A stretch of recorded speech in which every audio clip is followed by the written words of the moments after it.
I am all ears. The Ghost Fancast. Hello, welcome to the I'm All Ears podcast with me, Alva. Today we're joined by Katie, Cami, and Alana. Welcome.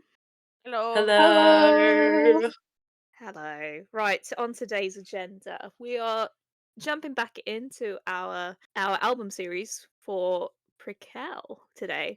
Now, I just want to say, if you've not listened to our previous episodes on the lawsuit, I highly recommend it.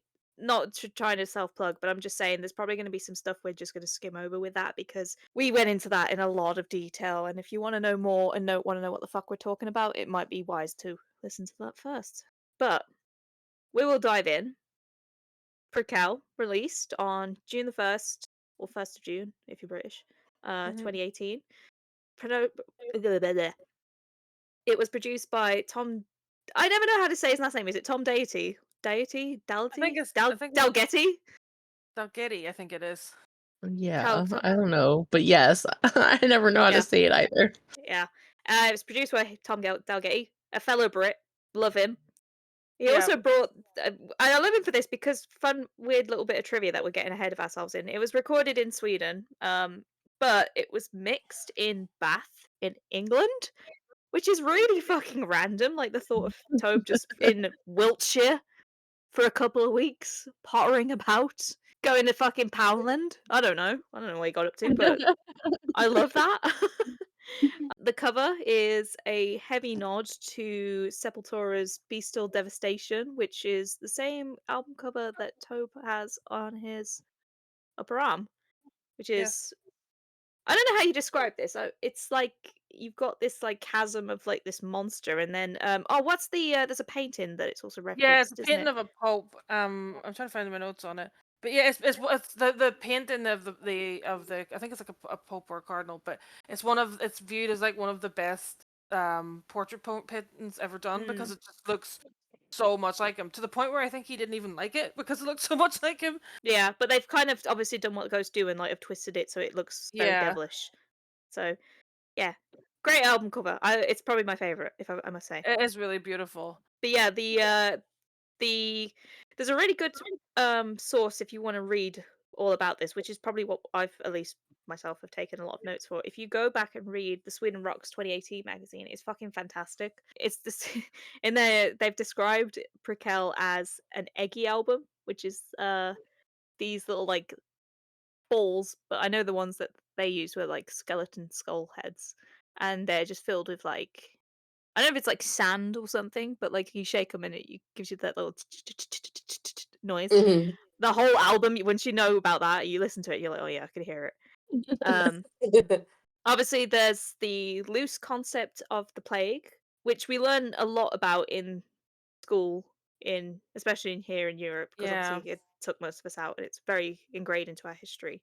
However, what I do not like about that is the fact that he wrote this and then was like, "Yeah, cool, here's a plague album," and then once the album, 2 years literally the later. moment, 2 years later, we get COVID-19, and then no, without jumping ahead, he's done sort of a similar thing with Imperial, with like the rise and fall of empires, and then we kind of get these little things happening with the world, and then now he's going on this post-apocalyptic sort of thing with the future as a foreign land, and I'm scared.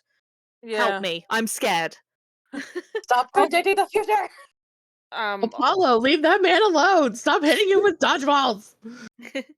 Just to go back a wee second, because about the album cover, I have a couple of things written here because it says the like I said about the fact that it references the Sepultura album cover. I was wondering if he did that because obviously it's on his arm, and like was that a way of him kind of being like, because he's out in the open now, if that makes sense, Mm, like referencing something that he, like an album cover that he clearly really loves. Is that a way for him to kind of be like, this is like, also because as well as like Prequelle is such a personal album with like mm, obviously it's a lot of him just being like on it, and then about the thing as well, it's like it also references portrait of Pope Innocent X, which is considered the finest portrait of all time, and it's also acted as the base for many other portraits. And then it also references the 15th century painting, the R's of Catherine of Cleves manuscript, but talking about the Hellmouth.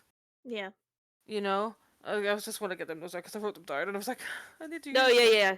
We have like it's just it's a very the whole concept, like you said about the album, like Black Plague and Hellmouths, and it's just very kind of like people are rats, people Yeah. are trash. Oh, that I wish I had the quote on me, but I don't know if you. I think it was actually, if I'm gonna use my autism powers right now, I think it was in the in Conversation With that he did with the guy from Mastodon, where he was talking about it. About, do you remember if him saying something about a lot of this is to do with like, oh no, a woman showed her tit. Yeah, Help! so, Yeah. so Now the funny. world must suffer. Yeah, Yeah. yeah. I'm I, glad I didn't make that up.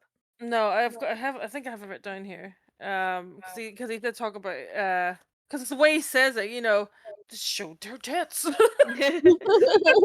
a bit the Oh way he says God. it. It's because it's like because they thought the world was going to end because the woman showed her tits. Yeah. But yeah, it was that massive. Yeah, it was so funny. It's just I fucking love it. I think about that so often. It's the way he said it. Just Such showed a her way with tits. words. Yeah. One of the things I think I want to unravel in this episode, and it'll be an interesting debate, because I found a couple of things. Obviously, I've gone through recently, going through all the old interviews, and I'm Mm. finding interviews from like 2015 where he talks about these songs that he's written for what would become Prequelle, and that they're already written. Yeah. Rats was one of them, and then I think like a bunch of other songs. So, with everything that went on in the lawsuit, like you would think when you read the lyrics, you're like, yeah, this is like about the lawsuit. But if he's Yeah. wrote them in 2015, how can they be? So this is what I want to delve into as well, as a mini debate between us potentially. Yeah. Because I'm calling actually that he changed it all up afterwards. I'm not gonna lie. I think he maybe had like the musical aspects written, Yeah. but the Mhm. lyrics probably came way after. I don't believe him. Well, when you he says can that. like rats came from like you can hear rats in Fox something on on that. the yeah you can hear the kind of beginning of rats or the kind of dun, dun, dun, dun, dun, dun, dun, like thing in there, but like also as well you have to remember like the whole time that like he was writing these songs about people being rats and people being like he was on tour Mm, with these people who would eventually inspire the whole album in general anyway. yeah. So like it could be like him thinking like at the time of like the way people were treating him on that tour where would affect how he was writing the songs Mm, anyway. And he did say as well like there was the choice between having Meliora could have been about the plague or about the kind of futurism kind of zenith type thing that Meliora ended up being about. mm, yeah. Because he's really into the idea of like again like people going to hell because the women showed their tits. Like he's been into that clearly for a long time. So Mm. it's probably been a thing in his head anyway of like the idea of something goes wrong, people immediately go, God's blaming us for nudity. This is why we're Yeah. suffering. So like it's kind of could be like it's a combination of two things. I think one, it was a theme that he was already interested in, and two, it also just really matched up with the fact that people around him were acting like rats. Yeah. But we'll get onto that, especially when we get to Yeah. Rats. So, yeah, has anyone got any pre-notes about like the album in general before I move on to Ashes? I don't know when is a good time to bring this up, because I see it as more like in general for the album. I don't really have like a specific song to like tie it into. But I Oh yeah, let's remember go for it. seeing this. Yeah, so I remember seeing this video. It was from Metal Injection. I think. Hold on. Look, I'm looking at the message. Yeah. Okay. Michael Eickerfeld. He made this video where he talks about like 6 albums like that he recommends to everyone should listen to. And one of the albums he suggested was an album called A Song for All Seasons by Renaissance. He mentioned that, and it's like it's a really like beautiful album. It's like kind of like a little out there. It's like very like whimsical and everything. And it's funny because in the video he actually mentions it that he recommends it to like all of his friends, and he specifically name dropped Tobias Yeah. when he suggested that album. And even he said even Tobias was like, "The fuck is this shit?" And then he listened to it and he was like, "Thank you so much." And if you listen to A Song for All Seasons, like it, I swear on my life, I think that album specifically inspired Tobias with Prequelle because there's a lot of songs that have like some similarities. Like I think one song is called "Opening Up," and it sounds just like Helvetes Fonser. Oh yeah, Helvetica sponsor. Move window. Yeah, it sounds just like it. There's another one like Closer Than Yesterday feels very similar to like Life Eternal. Day of the Dreamer and Kindness has like the same like like instrumental vibes as Miasma. So like Mm. it's very similar. So like I just wanted to like throw that in there that I think he took some inspiration, at least like sound wise, from that album. And I highly recommend it. It's a really pretty album. So Yeah, I think I've listened to bits of it, and it's very proggy. And obviously, I find that Prequelle is probably the most proggy. Like we have like I said, Helvetica Fonster is just like a fucking sounds like Skyrim music, but I mean that in the best way possible. And then you've got Miasma, which is just let's send this man into a room and let him have a mental breakdown via prog. Throw a saxophone at the end. Yeah. All right. So first up, we've got Ashes, a little instrumental to sort of open up the album. It is right. I think I've had discussions about this. Um, because I was asking around, like, is "Ring a Ring of Roses" like a common song that is sung in like schools and things in like bits of other places in Europe? Yeah. And I asked my friend and they said they only really see it in films, which makes me think that Tope sat down and like he's either heard it in a film or he googled like Black Plague songs or like Black Plague folk songs, and then like that came up. But in the UK, like we all sang this as kids, Oh right? yeah. I don't know about in the US. I think you did in the Oh yeah, US as well, didn't you? definitely. The words are a little different, but yeah. yeah, we know about this song. Yeah. Yeah, but it just makes me wonder if how much Tobe did because him being Swedish. You probably heard it in horror movies. They use it in horror movies. That's what I was Like with thinking as kids, well. you know, kids singing a ring around. Yeah, alright. Nosy, a pocket full of posies. There's also as well what I find really funny as well. I was looking up of stuff about the Ring Around Rosies. Like it's like an urban legend that it's like about the plague, but there's no proof that it actually is about the plague. Really?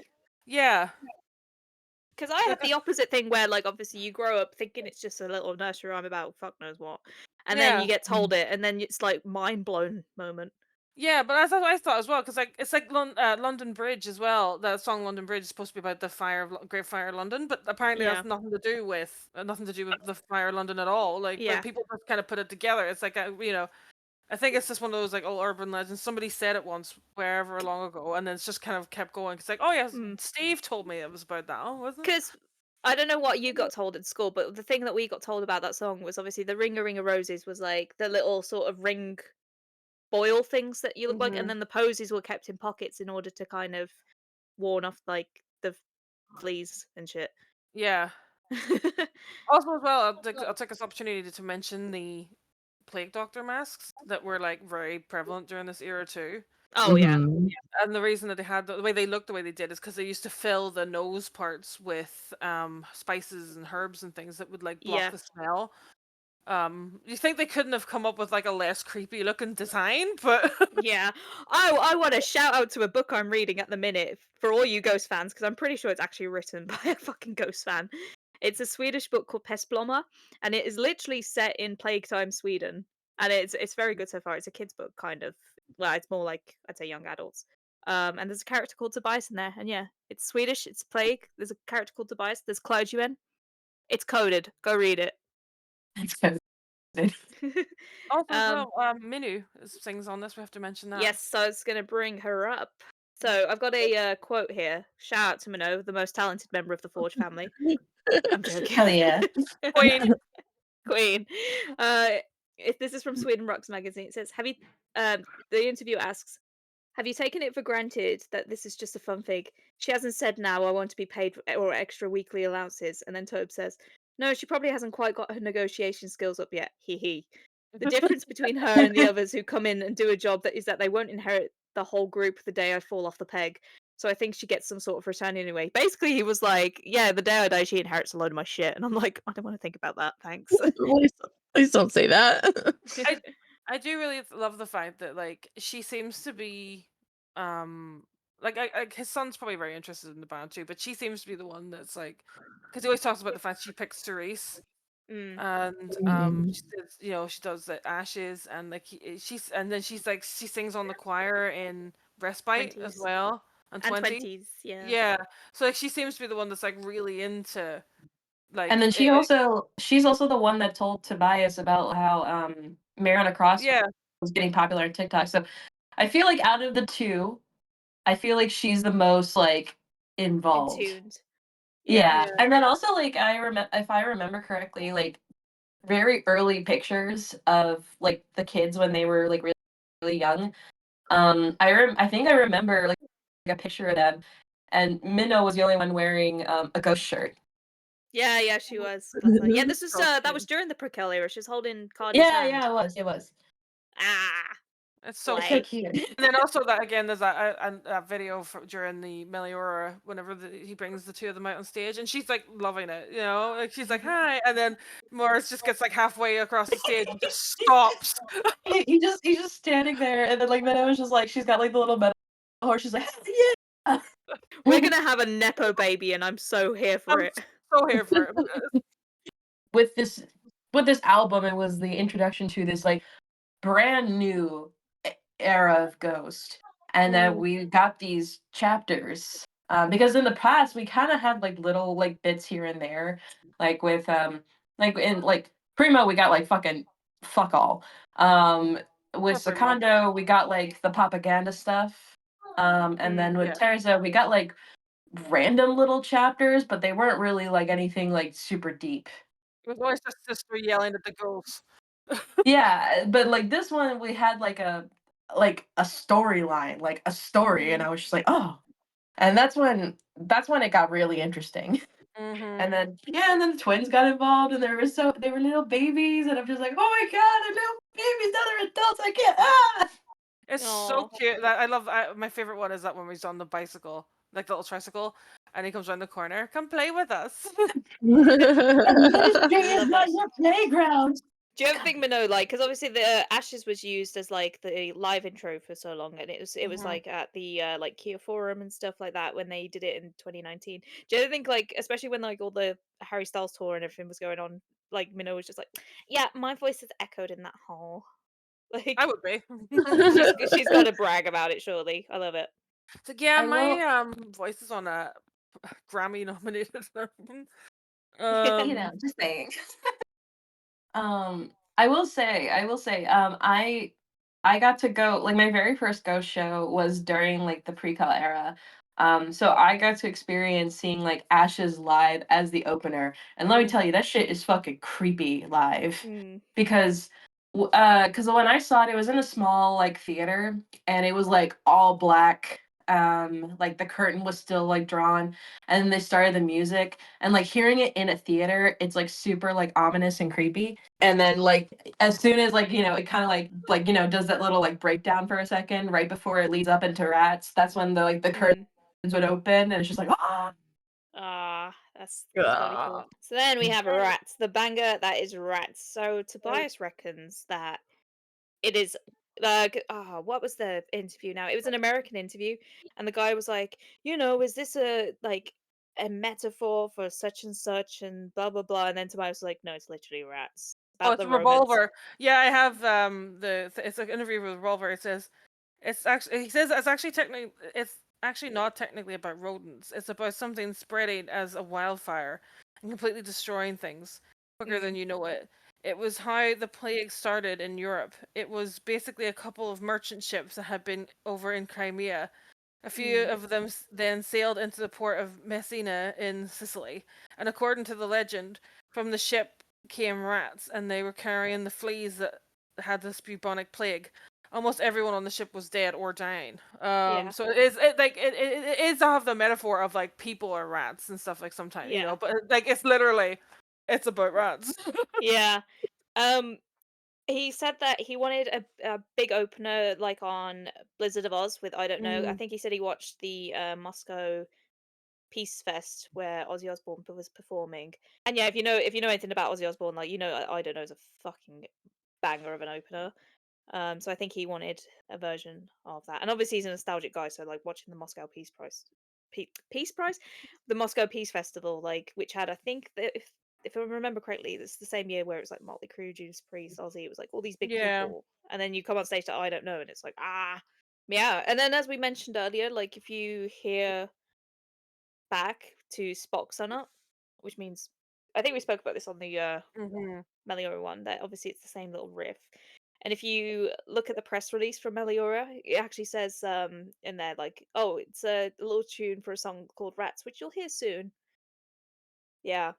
I fucking love it. I just want to say this also has the best music video. I know we Yeah. spoke about the music Mhm. videos recently.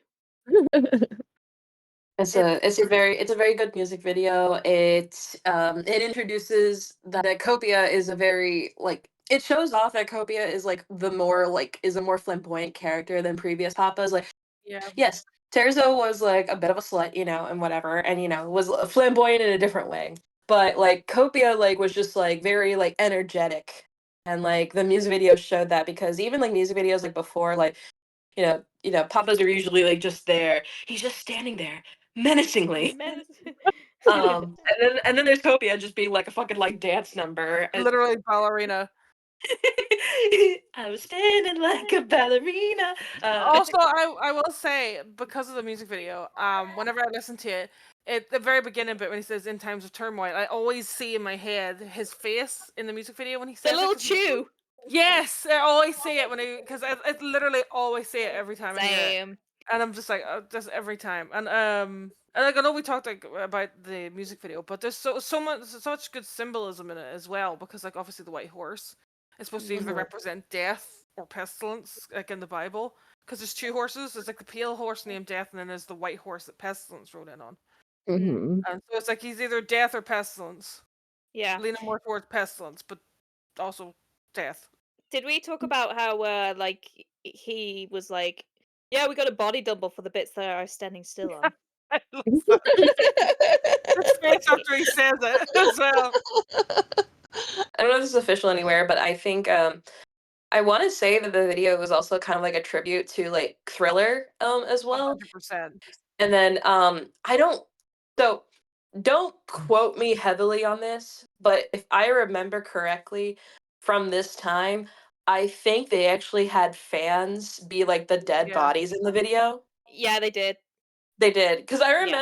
remember one of the girls like was posting about how she did it, and it was like a really cool experience. I was just like, Yeah, to paraphrase, I'm not sure if I think we brought this up in the music video, right? But I'll repeat it anyway. I think he said something like, we got a lot of fans based in LA that are dedicated, so why not use them, sort of thing. And I'm Yeah.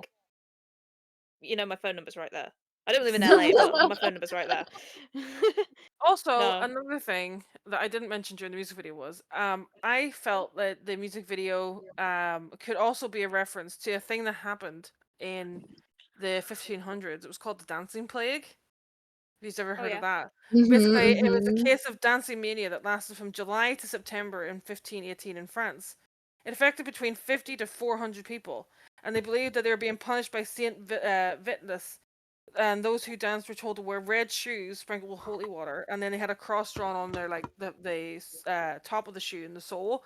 But yeah, like they were literally dancing all day, every day, for Until months. they died. And then they Mm. died. And I was sort of like, might be a bit of a reference to that too. It might not be, but that's just what I felt like when I was watching the video. I was like, dancing plague, plague. But it's such a great video as well, because I think they filmed that before they were even like the lawsuit or anything was even done. Yeah, So like there was no surety that it was ever going to be released. It's just like fuck it, just go all out as much as we can. I found a cool thing in Sweden Rocks magazine where it showed like the first sort of draft where he just had the filler words in. So I'll try and it didn't really make sense when I was reading it, so I've kind of come up with the interpretation of what I think he was going for. But like basically the lyrics were like, we need a first line, something like this. It needs a good rhyme, but something's amiss. And then again he goes, this sounds familiar. You've heard it before, but slightly different to avoid the bore. And I'm just like, I need to see all of the songs like this in this space. There was actually a great Metallica released an anniversary version of the Black Album, where you can hear all of James Hetfield's rubbish lyrics, before you actually come up with them. So he's singing like Nothing Else Matters, whatever, and he's going, do go ba da do do, like he's kind of doing that, and I would love to hear all like I know that he said that Klaus doesn't like him doing that, but it's like I want to hear it. Do you know how like with Tobias because he did it in that like one like random like Spotify interview. This was like a recent one. Well, where he was like talking about he's like how he has like guitar bits in his head. And he's like he knows how he wants it to sound. He's just like sometimes he can't get his like fingers to work that fast or whatever. Yeah. So for those bits, so that he did the like do do do do do do like, and he would like make the noise and everything. And then I sent you that TikTok of like, why is this like Tobias cut? It was just like, oh, my buddy sent me like a clip of how he wanted the guitar solo, but he doesn't Oh, know how to yeah. guitar. But it's like, can I just? I just want to hear. I want to hear an entire album of just Tobias like making his mouth noises of like, this is how I want it to sound. I just don't know how. I just can't make it sound like that myself. You also, as well with the song though, is you also kind of get this thing where he talks about like there's that interview that he did for it was an NME, where he talked about like online discourse, because I have a whole like there's a massive quote I have here, but it says it's a song about public trials. Rats traditionally were what carried the plague, but they're also a good analogy for something that's all around you.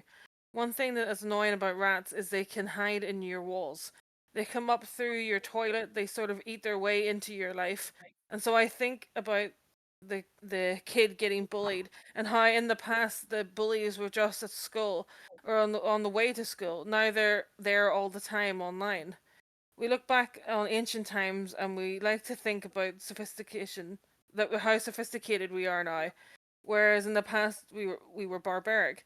But in the last 10 years, I think we've regressed back to such a stone throwing, stupid, superstitious, nincompoop way of thinking. It's fucking horrible.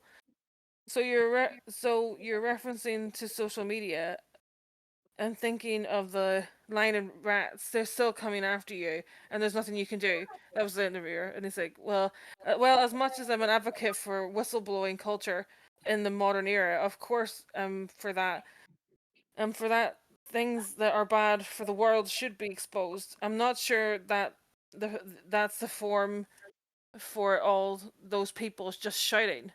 And then the interviewer says, "Does this relate to your own personal experience in the wake of the lawsuit?" As widely reported, Tobias was sued by the previous Ghost members. When the story broke, it felt like everyone had an opinion on you. And he kind of paused and he said, "Yes, some of people have opinions based not on fact but spite. There are people who just love to destroy other people. It saddens me to admit that I think at whatever state of human civilization we arrive at, the will to destroy other people is something that is innate to some people." And you're like, the boy doesn't like. I do agree that like Twitter does become like a shouty echo chamber of people just shouting at each other. I like pancakes. What does that mean? You don't like waffles, then? What's wrong with waffles? But I do, yeah. But like the whole like the song itself, like the whole song, like it's one of those things where it's like, yes, it's about like literally it's like the whole thing again, like what with all ghost songs, it's like there's like so many layers because you have the very base top layer, like this is a song about the plague and rats that caused the plague, and then you get the layer underneath which is also about then you have like online discourse and you have like the fact that you can't escape bullies now because like online stuff, and then you have the other layer right underneath that which is like this is also Tobias dealing with the fact that people were like rats, and probably as well it's that whole kind of concept of rats. They talk about them jumping from a sinking ship. So like he might have had people that were like because he did say like there was people that he was friends with that whenever this whole lawsuit happened that they all just dropped him, and he was like, "What happened?" Like so it's again rats escaping a sinking ship. So like it's rats is such a great song for that kind of whole concept of ghost of like the fact that not like that's when people whenever like I know we'll talk about it whenever we get to Impera, but like whenever that darkness at the heart of my love, people were like, "Oh, it's about Kobe is going to die during the summer because it says when the summer dies," and I was like, "What?" Like Or I maybe wasn't, it's about the good times ending. Maybe yeah, it's about, like yeah. People are sad when the summer's coming to an end because like obviously people have to go back to school and like kind of things, and then also like it's gonna get colder and but like it's just one of those things where it's like all ghost songs have like double or triple meanings. yeah. And it's great. Like it's one of the really good things about his kind of songwriting. There's so many layers to ghost songs. I think like we could do episodes probably just on each song ever, Yeah. and we'd have like 70 episodes. But yeah, he's a clever man, clever Okay. bean. Let's move on to Faith, because I think we've got a lot to discuss here, Woo! a lot to unpack here. Like I said, where Tobe was sort of saying, "Oh, I had Prequelle written years before the lawsuit," I call bullshit. I call proper This one proper definitely bullshit. wasn't. Yeah, it's I have a quote here about it that Tobe's put up. It's a bit of a long one, so bear with me. One thing I'm stuck with is when everything stops at the 35 seconds into the song. It's just an organ going like that, burp, which sounds really cool. The idea was that it was to sound quite machine-like, that we'd get this kind of machine-like stop without actually doing anything digital to it. It would not be an effect. Living today, I've obviously heard a lot of late rock, and although I'm generally more influenced by things that are a bit older, sometimes I think that I think that if I didn't know what Rammstein or that what are you saying, sir? Or that where hold on, let me read this. I really don't know what the fuck bro's saying here. Hold on. Wasn't the quote into the group chat? Have like He's basically what he's saying is like he's looked into bands like Rammstein, and he was like he didn't think these sorts of effects wouldn't be achievable because he's got the very 70s mindset of like, oh well, how would that have been done? And then to go back into quoting him, I want to have some sort of backward effect like that without just dragging the cymbal backwards, because that's the easiest way to achieve such effect. How do you do that then? Then you start thinking organically. In this case, it became really organic because it's such a classic John Jord organ. So basically, there's like the little brrr, like where yeah. he just did it with an organ, basically. Right. So I want to go through this lyric by lyric because Oh there's a yeah. lot to unpack. So let me pull up lyrics, even though I do know them. But when you ask me things, I don't know. So the first verse is, there is a scourge in the guise of sanctity, a perpetrator with a quill. Although it's often steeped in well-spun mystery, the accuser sends the bill. Yeah! What's up? Yeah. Yeah. Yeah. I love the way he sounds live when he says it, because like ever since somebody mentioned it, he sounds like SpongeBob. That's all I can say is I'm doing it! I'm doing it!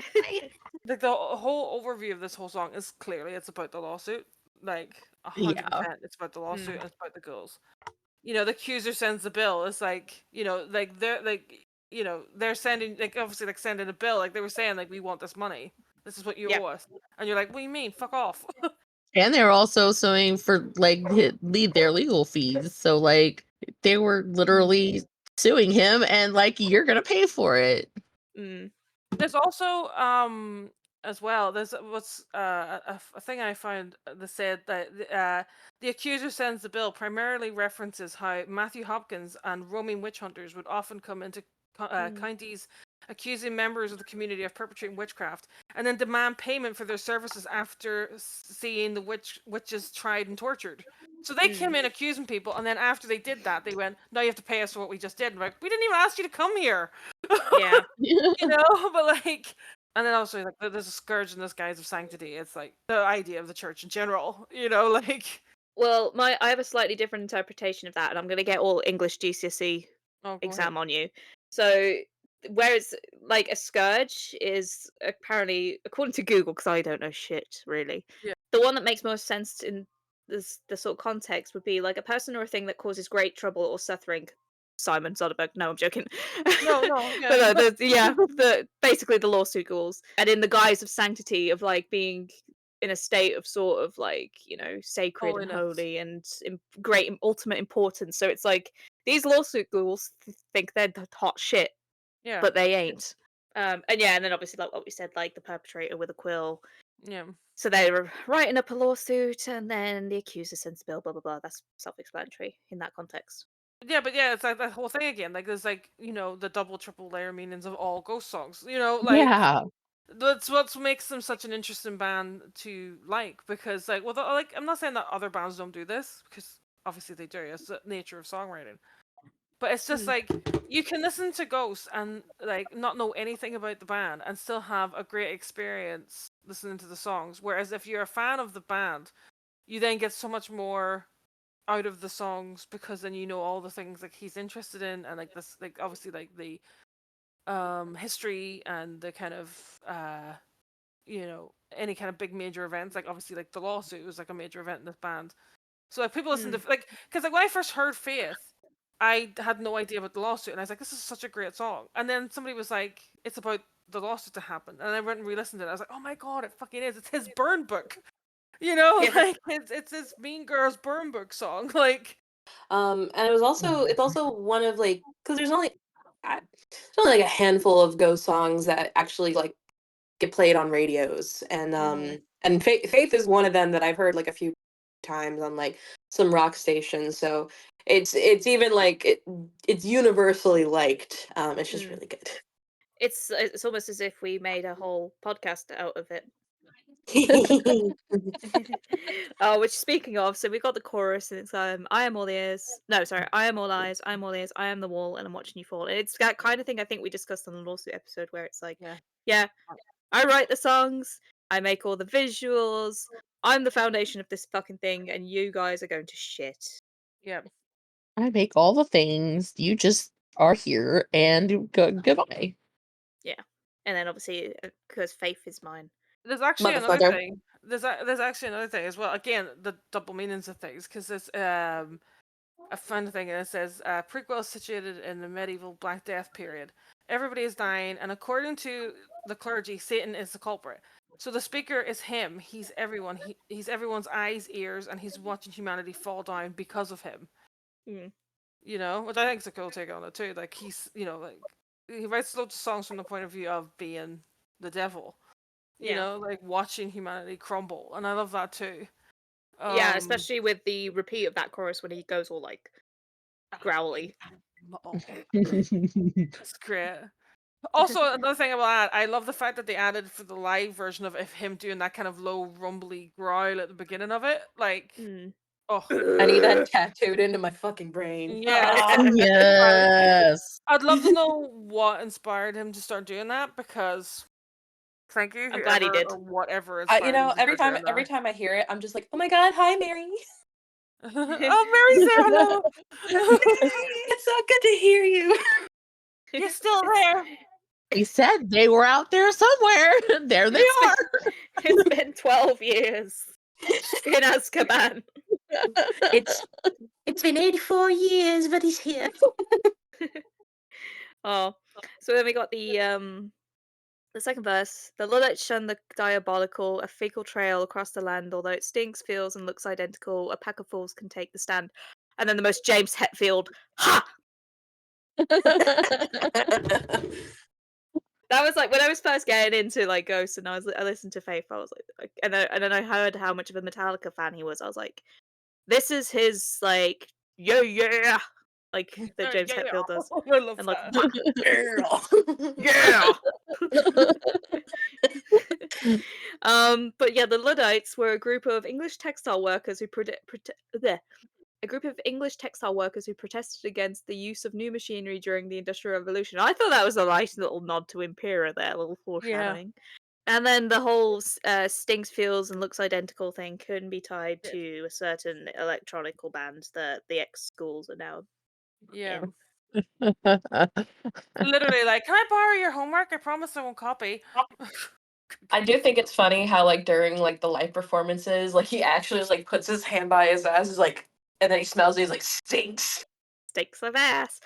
I like the fact that like every time he sings it live, he goes, "Faith is mine, motherfuckers." Yes. Or I loved how he used to change it up a lot. He's like, suckers. And also as well the laugh as well. I know he can't do it live because or the part where he gets to like the would it be the bridge where he's like hey Yeah. I am It's also another thing about the Faith what I find really interesting is especially you see on Spotify and on the lyric video, they have like you have the lobotomy imagery, which is all I find really funny, like the fact that it's like they're so stupid that they feel like they've had a lobotomy, that kind of thing. And you see it as well in the art that Zabignew did, where you see like it's like a group of people around somebody holding somebody down, and they're giving them like clearly giving them a lobotomy. we could do a whole episode just talking about the big news artwork for each song because it's just so much in it and it's so Yeah. detailed. Like it's insane the amount of work that goes into them. I'm so glad that he works with him. Like beautiful stuff. Right. So see, like I've got beef, right? Yeah. Because aside from Darkness at the Heart of My Love, which at the time when I was making the point of this, obviously the Re-Imperial cycle was still going on, so I was like, "There's still time." So aside from that song, Yeah. it's the only non-cover song, again apart from Darkness at the Heart of My Love, but like yeah, it's the only non-cover song that's not been played live, and I'm like, why? And I get it is probably a difficult song to sing, but when Slavgul did the stems and was like splitting all the stems up and you could get the backing track, there was this really beautiful lower register way of that he sang it. Yeah. And I was like, I'd be happy with like a stripped down version sung in that lower register live because it's stunning. And Tobias, if you're listening, I don't have an insult. Just do it. I definitely think the reason it never got sang live is because there's so much vocal layering going on in it, and I think to get it to sound the way he probably wanted to sound live, you'd need a choir on stage, maybe.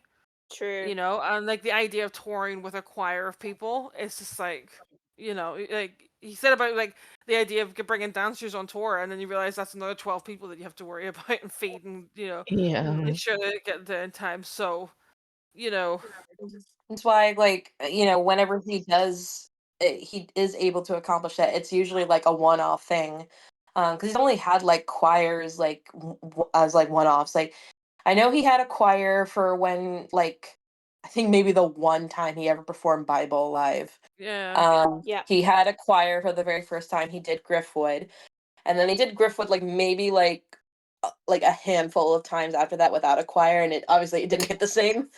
And then he's only ever had dancers for 20s, which he only did in Dance LA. Macabre. Oh, and Dance Macabre, but he only did in LA. Yeah. Didn't he had a choir for Monstrous Clock at Hellfest, I want to say as well. It was 'Cause there's kids or this something. yeah, which is I won't get on that, but yeah. I get why he did it because like a kid choir sounds very different than an adult choir. Like he wanted that kind of like higher tone, Yeah. more Yeah. like innocent sound, and I get that. Yeah. You know, like Just don't tell them what the song's about. It's fine. no, they don't need to know. It's about a clock that's on the wall. What a clock. I also as well, I am obsessed in this song how he rolls his R's. Oh yeah, especially with the many a rat I've befriended, which is like kind of going into what we were talking about earlier with rats. Yeah. Prequelle's my favorite hate album. Oh, it's I like he says that he doesn't like Prequelle because there's too many songs on it. I love Prequelle because you can. It's one of those albums where it's just like every song is just so Well, complex.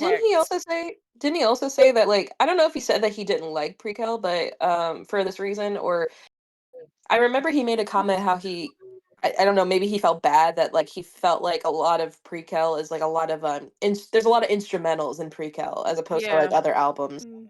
He's just like, I feel like it's like an instrumental like heavy album as opposed to what he does before, so like he feels like about it. I feel like I end up listening to Prequelle more often than all the other albums. Yeah. And like when I get in the car to go places, I basically have like every album on loop. So like I will end up listening to all of them eventually. But sometimes I start at Prequelle instead of starting at Opus Eponymous. Yeah, I think Prequelle may be my favorite. It flips between that and Impera, but Yeah. Yeah, it's hard to choose. It's funny because like so like I was like as I said like before that I was like this was like the first album that I like kind of like it was around during like when it first released, and at the time I was only really involved in like the Facebook side of the fandom because I wasn't really involved in like I didn't get involved into Twitter until Impera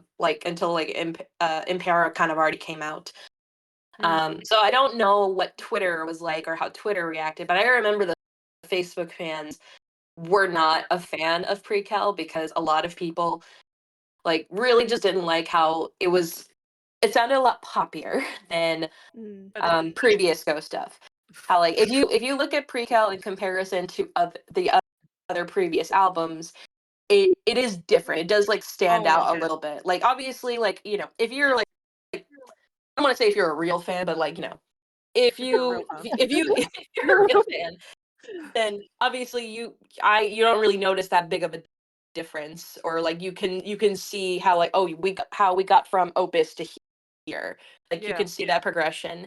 But like I remember a lot of the Facebook fans at the time rated Prequelle pretty low in their rankings just because they're like it's too poppy, like it just doesn't hit the same. It's not like other albums like and then when like Go started touring with these songs as well, that's when people are like, "Oh, I think I'm only going to go for like to try and listen to the old songs, but I don't like the new songs." Oh. And it's just like ugh. I really love this whole era of Ghost because it's like Copia is such Cardinal Copia specifically was very different than any Papa they had before because he was like coming out in like a little tricycle, like on stage at one point, and like in a white suit Mhm. with everything He had on like show. costume. He had actual Yeah, costumes because like Terzo, like Terzo before, like he had like two. He had two costumes. Well, technically three if you count the He Is outfit. yeah, Um, and for the but he music never wore that video. on stage. Yeah, no, but like so he had like two outfits. Two outfits. He had the robes and then he had like the little suit thing. Yeah, And then you have this Cardinal Copia who has like fucking like six costume changes on stage. yeah, And like he's just like a fucking like goof. Like, yeah, we got like a little sprinkling of like this kind of like more like goofier side of Ghost, or this little yeah, more lighthearted side of it. We kind of got little sprinklings of it in the past, but when it came to like Carnocobia, that's when we got it like on blast. And Mm. I think back to like in the beginning, or at least like how Tobias like wanted it to come out, that he wanted people to dislike Copia. He's yeah. like, oh, he wanted to make him so unlikable. It's just like, dude, you made him just like you, and he's fucking hilarious. Yeah, I actually have I have a theory with Copia is that he spent like this is theory. I don't know the man. You're probably very wrong, but like he had spent months at that point of people telling like how awful he was. Like he's Mm. such an awful person, and like again, like Simon did that interview where he was like the most manipulative man in Sweden. So I feel like when he was creating Copia, he created this character that basically embodied what he felt was like all his worst traits, which is like the fact Mm. that he's a bit childish at times. He's a mama's boy. He is vain. He cares about the way he looks and he cares about the costumes. He's a bit more on the flamboyant side of like, a bit more, he'll jump around stage and wearing the tight outfits and stuff. Fruity. Yeah, a bit fruity, like, and he kind of took all these things, that because like we know with Tobias, like he wears, like he'll wear a girl cut t-shirt and not give a shit, like Mm. and he wears his wife's jackets and stuff like that. There, like I can imagine, like I can imagine that people have probably brought that up to him, like you're wearing your wife's coat, Mm. because the way There's men are. a lot of toxic masculinity probably within Yeah. Yeah. So all like members. I imagine that he like created this character as kind of a way to kind of maybe prove people right, like I am awful because look, fans don't even like Copia.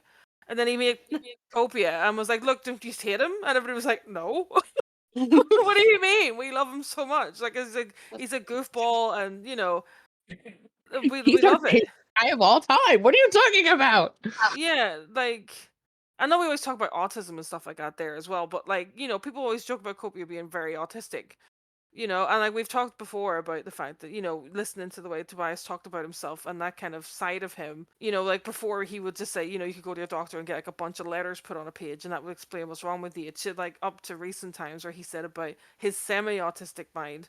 So like and then he did that interview as well where he says he has a very structured kind of thing he has to do backstage, and anybody who's on the spectrum will understand. And I feel like he kind of took all those things and put them into Copia and was like, isn't he just so annoying?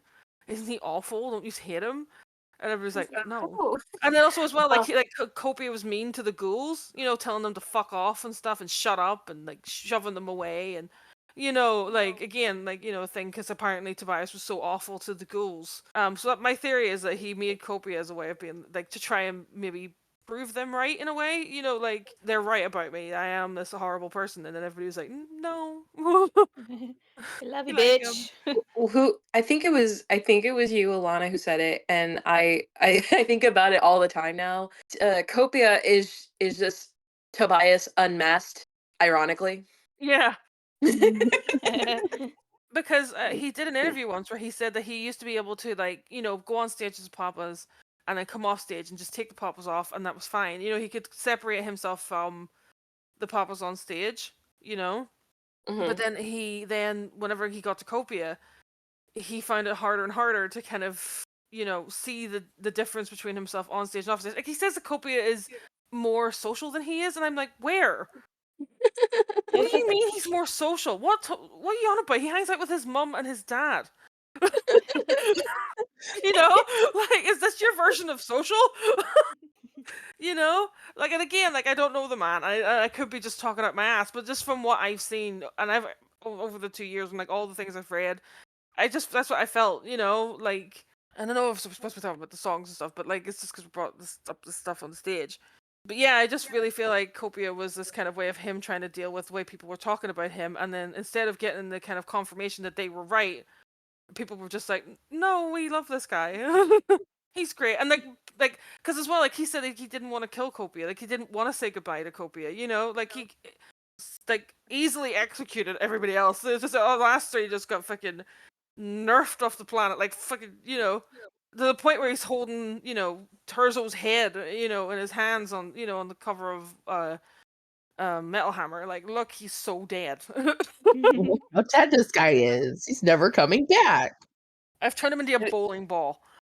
I think it's really symbolic how like because I think about it sometimes too, where it's just like literally he killed off that era of Ghost. He killed Yeah. off that side because it was a dark time for him. Like if we're being completely honest, like that's when he felt like really isolated, like from people that he used to consider friends.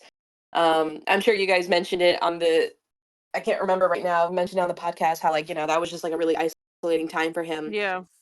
So like, so he was just like, you know what? Fuck this. And he literally killed it off to the point where it's just like literally in the chapter video, like technically Terrace is the only one you see get got, in that little chapter. And then it's even on a cover where he's like holding his head. He's just like I don't want to quote Taylor Swift, but it's like the old the old Taylor can't come to the phone. Why? Because she's dead. Yeah. The old Ghost can't come to the phone because she's dead. Going back to the song lyrics a little bit, it is Yeah. very like again, it just feels like a hate song because he's like a big fuck you, where it's like every day you feed me with hate, I grow stronger. Can't get any more fuck you than that, basically. I No. think like many a rat I've befriended, many a sin I've witnessed, which makes me wonder what shady shit they might have got up to. But all of the dark roads that I roam, none could compare to you. Like, no matter how shit I Yeah. feel, nothing can compare to what you fuckers did to me. I love this What a song. diss track. It's so good. Also the chorus as well. It's like it's so big. It feels really big. The drink me, eat me bit and all. Then you see the light. Yeah, I because always like think of Alice in Wonderland though with that bit though, with the little biscuits. I think it's supposed to be like a communion thing. Oh, probably. Mhm. But I also feel like the Alice in Wonderland thing is what I pardon me, but like the Alice in Wonderland thing is what I because the drink me eat me is specifically because like obviously the little bottle and the cookie. And the guitar solo is great in this one as well. Mhm. Mhm. And I love the outro as well. Whenever it's the overlapping of the everyday you feed me with hate, Yeah. that whole bit. It's like it's just. It's It's like I'm looking at a thing here, and it's like the accused forged withholding financial information and payments to the other members. The former members also claimed that our vocalist and former friend is now attempting to, in underhanded and shameless way, transform Ghost from a band into a solo project with hired musicians. And Tobias Forge grows stronger every time they accuse him of that. He levels up every time somebody says bullshit about Ghost. He Pokemon evolves. I've always viewed this all of Prequelle as like kind of like his response or like his creative release after everything that happened like with like the previous side of Ghost and like the lawsuit and everything. But also like I almost still also see it as like him also talking to like just like people who have criticized Ghost in the past, like Mm-hmm. outside of like people he's worked with, just like critics in general, because Ghost like is only like become like super popular only in recent years. Before Yeah. that, they've always it's like, oh, the clown band. The Nickelback of metal is Mhm. what some Oh people my said. god. Yeah. What's wrong with Nickelback? I like Nickelback. Yeah. Should we move on to a song that doesn't contain any lyrics, Yes. but is clearly a prog mental breakdown? It's great. So we got Miasma. Also, I love the little bit with the bit at the end where it's kind of like Beat It / Dirty Diana. Yes, With I a love Michael that Jackson riff. so much. But also, the thing about this, like everyone's, I remember when I was going through all the interviews again, and so many people like asked him like, why the saxophone? And he made like a fucking good point that like you see bands like Bruce Springsteen, and they Clarence Camerons, who was the saxophone player for Bruce like at the time. I think he's dead now, bless him. He is almost as iconic as like Bruce himself. Mm-hmm. But like so many bands back like then had saxophone just because it's so powerful. Like even the fucking Cure, right? Like I've got to talk about this. My favorite song by the Cure is a song called "A Night Like This." Mm-hmm. You think of the Cure, you think gloomy, sad, dark, like new wave 80s band. They had a fucking saxophone and it slaps. So why can't They're Ghost do just it? great instruments, though. Mm. I feel like they're so like no matter what song you can put them in any song in any genre, and people are like, "Oh my god, it's a saxophone! Amazing!" You know what I mean? Yeah. Saxophone. As someone who used to play the saxophone, it's a really cool ass fucking instrument, and I feel like any song that has it, it automatically gets like a little better. Yeah, there's a quote here. It's like, "I'm a big fan of sax as an ingredient. It's Americana for me. It's Cheers and baseball and Dodge cars." Filtered through rock and roll. When I hear a sax, I think Bruce Springsteen holding a big outdoor stadium, headlining a big outdoor stadium in 1985, and the sweat is just fucking pouring, and everybody's happy. Feeding into his nostalgia of like, Yeah. I love the 80s. Also, as well, the name of miasma as well. Just to cover what that means. It's miasma comes from the Greek, and can loosely mean stain or pollution. And there was an old medical theory that diseases were spread with bad air, and they believed that diseases were spread from noxious vapors spreading from corpses. And then that's what they originally thought the plague was from. They thought the plague was spread by all the dead bodies. Yeah. The miasma from the dead bodies again, which goes into the plague doctor masks and stuff, and all the. I was about to together. say this was the one where they brought the plague doctors on stage. Yeah. Fuck you, Tobias Aw. Forge, for making me now cry every time I fucking hear miasma. Yeah, same. Especially Although especially when the saxophone bit comes up, it's just like that's to be silly and goofy, and now I'm just having like existential dread. Although, can we talk about the Cami miasma meme from right here, right now, where you're just like, huh? If you've not, if you don't know what we're talking about, if you go watch right here, right now, and when you get to miasma, there's a bit. If you know what Cami looks like, there's a bit where she's just kind of looking over, like, and it's so fucking. It's like our like favorite reaction picture now. But it's just like it's such a great instrumental. It's also works as well. Like if you look at the album as like a vinyl, it works as a great closer for side A. You know what I mean? Yeah. So it's like a great. Then you just flip over and then you get fucking the most pop rock song that's ever been written. The whole like it's probably out of all the instrumental tracks, it's probably my favorite after Genesis. Mm. I was gonna say, Miles was just such a solid instrumental, and also as well, it's the first time you see him doing that thing where he's clearly written this as a way for him to get changed on stage. Like backstage, you give him time. Because obviously he has all these costumes. So like, this is the first time you're like this album as well is the first time you're clearly seeing him writing an album with the stage show in mind, if that makes sense. Like, I'm because you have this one, and then you have Helvin Foster, whatever how to pronounce it. I can't speak Swedish. But you have that, like, clearly they're there to let him get changed, you know? Mhm. And it's the first time you can see him really thinking about how the stage show is going to be set up and giving himself time to go and change costumes and then come back out and stuff. I also like how like with that he also like he did a little more with it rather than like because like usually with like instrumentals it just it's just something that plays, right? Yeah. Like Mhm. you just play it and then it's just whatever. But then he introduced like this like new element to it. Like every time he played, that's when we would have Neil come out and then he would play the saxophone.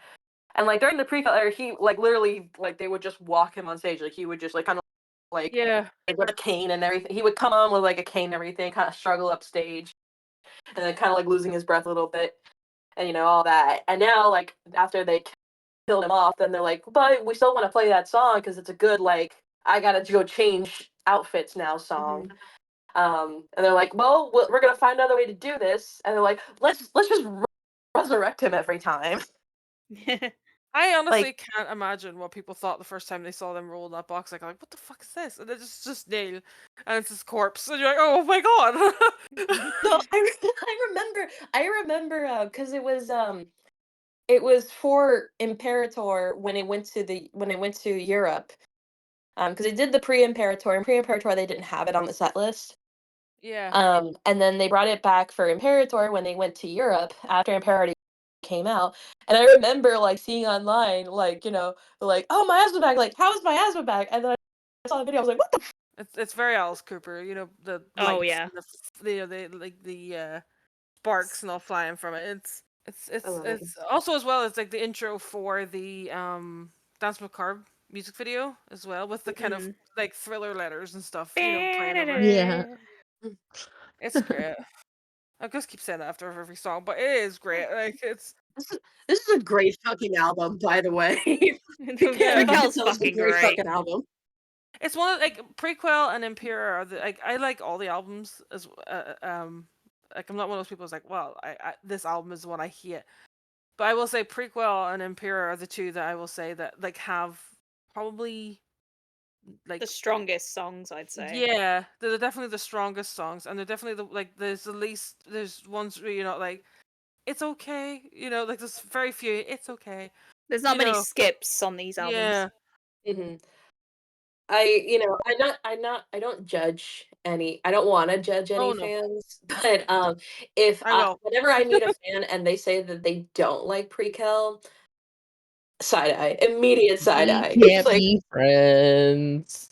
Another great thing about Prequelle is the fact that like once he had finished recording it and had recorded the music video and everything, there's that Sweden Rock interview where the guy was like, "Oh, now you've all the they said about the date, and about the lawsuit happening," and he was like, "What?" Have I?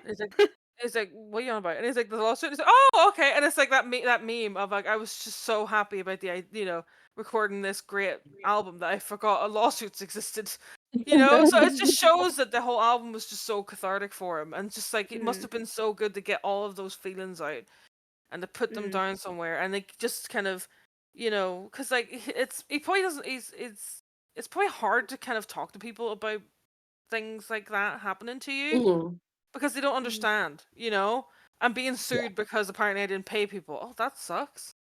Like that's about far as you can go. Like, geez, that sucks.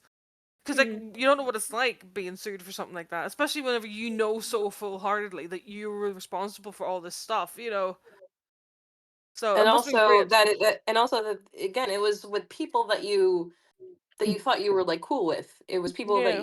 that you could at one point in time you considered your friends, and to be so screwed over and like not really have like anyone to really talk to about it or really like just Yeah. like any way to like vent about it. Like this really was the only way he could like get through this, I think.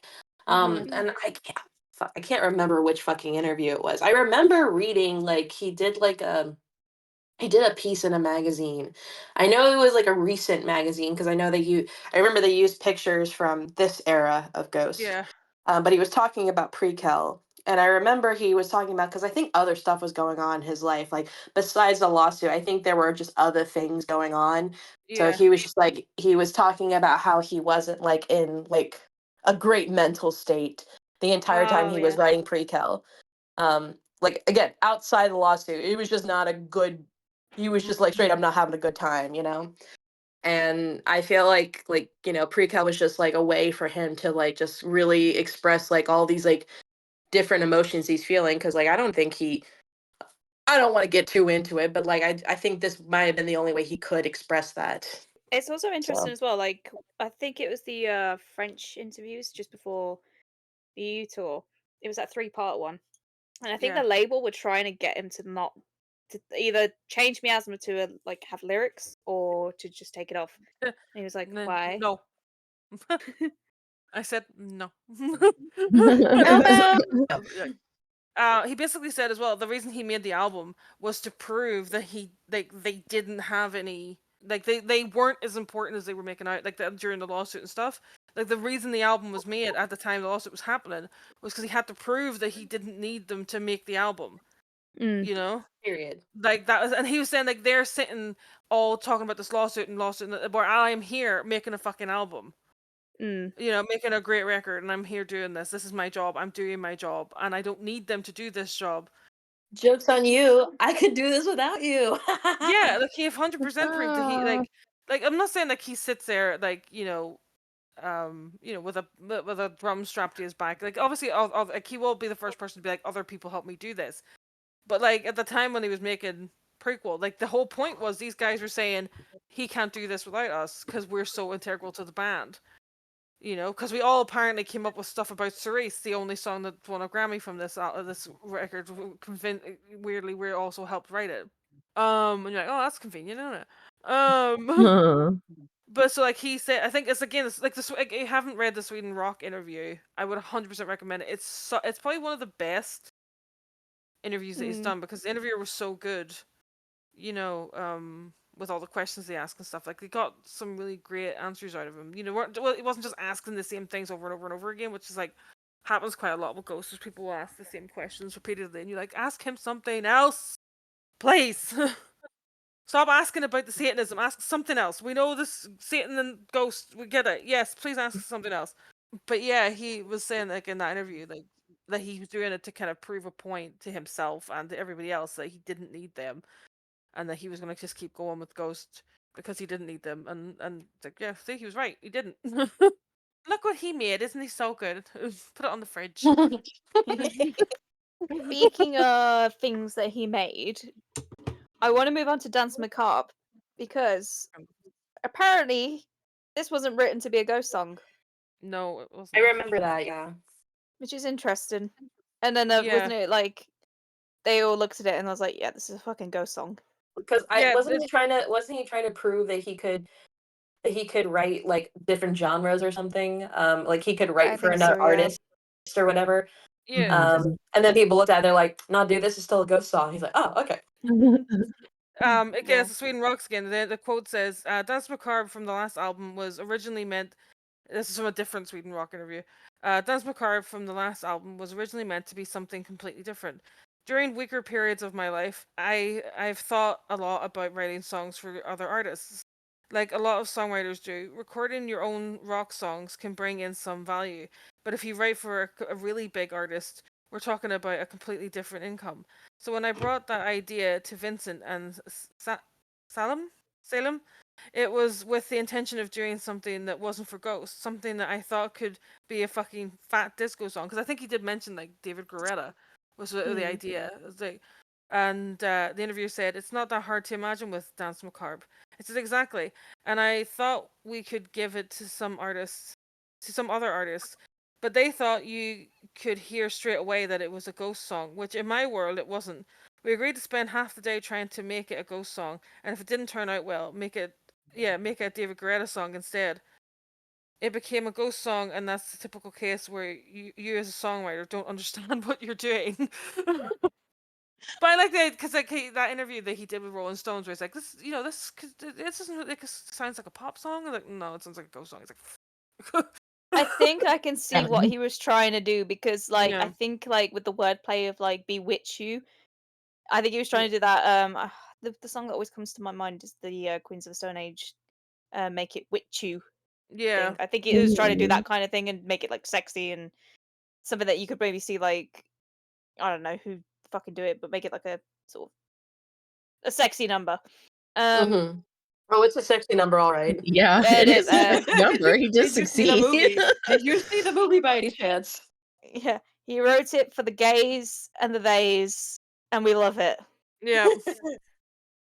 Also, as well, there was I think it was Metal Hammer magazine that had like the 100 greatest rock songs, and I think the lead singer of Wednesday 13, he picked Dance Macabre because he said it was like it's like the most pop like metal song that's ever existed, and he thinks like it's so funny to have a band like Ghost release a song like that, you know, and like when you see it live, like all the the rainbow colored confetti, and it's just so gay, like the rainbow lights and him in the blue sparkly jacket when he's singing it, and And you then and know then when he and then for right here for LA and then right here right now when he brought out the skeleton they were all glittery. it's They were amazing. Like, They were all they fucking had an each orgy other. behind yeah, they had an orgy behind him. And then they like spun him around like a little princess. And then they had the fans and everything. I was just like The like rainbow confetti. I was like, you uh, remember what I said? I was like, it was fucking Pride Month up in that bitch. yeah, Cause it's like, cause like I remember when like before the movie came out, I like made a thread on Twitter, just like just talking about everything that I could remember from the shows. Again, it was before we actually had physical evidence of what it looked like, and I said like I have no other way to describe that moment other than Pride Month. Yeah. Um, the thematics though of it, I've got a big quote here. I think this is from Sweden Rocks again. It's probably because I grabbed a lot of stuff from it. It says, during the time of the plague, when half the population's cities died, it was hell of a rampage. It must have been like a complete. What the fuck is bro talking about? Jesus. Hold on. It's the classic experience of reading a Tobias Forge interview. What the fuck are you talking It, about? I okay.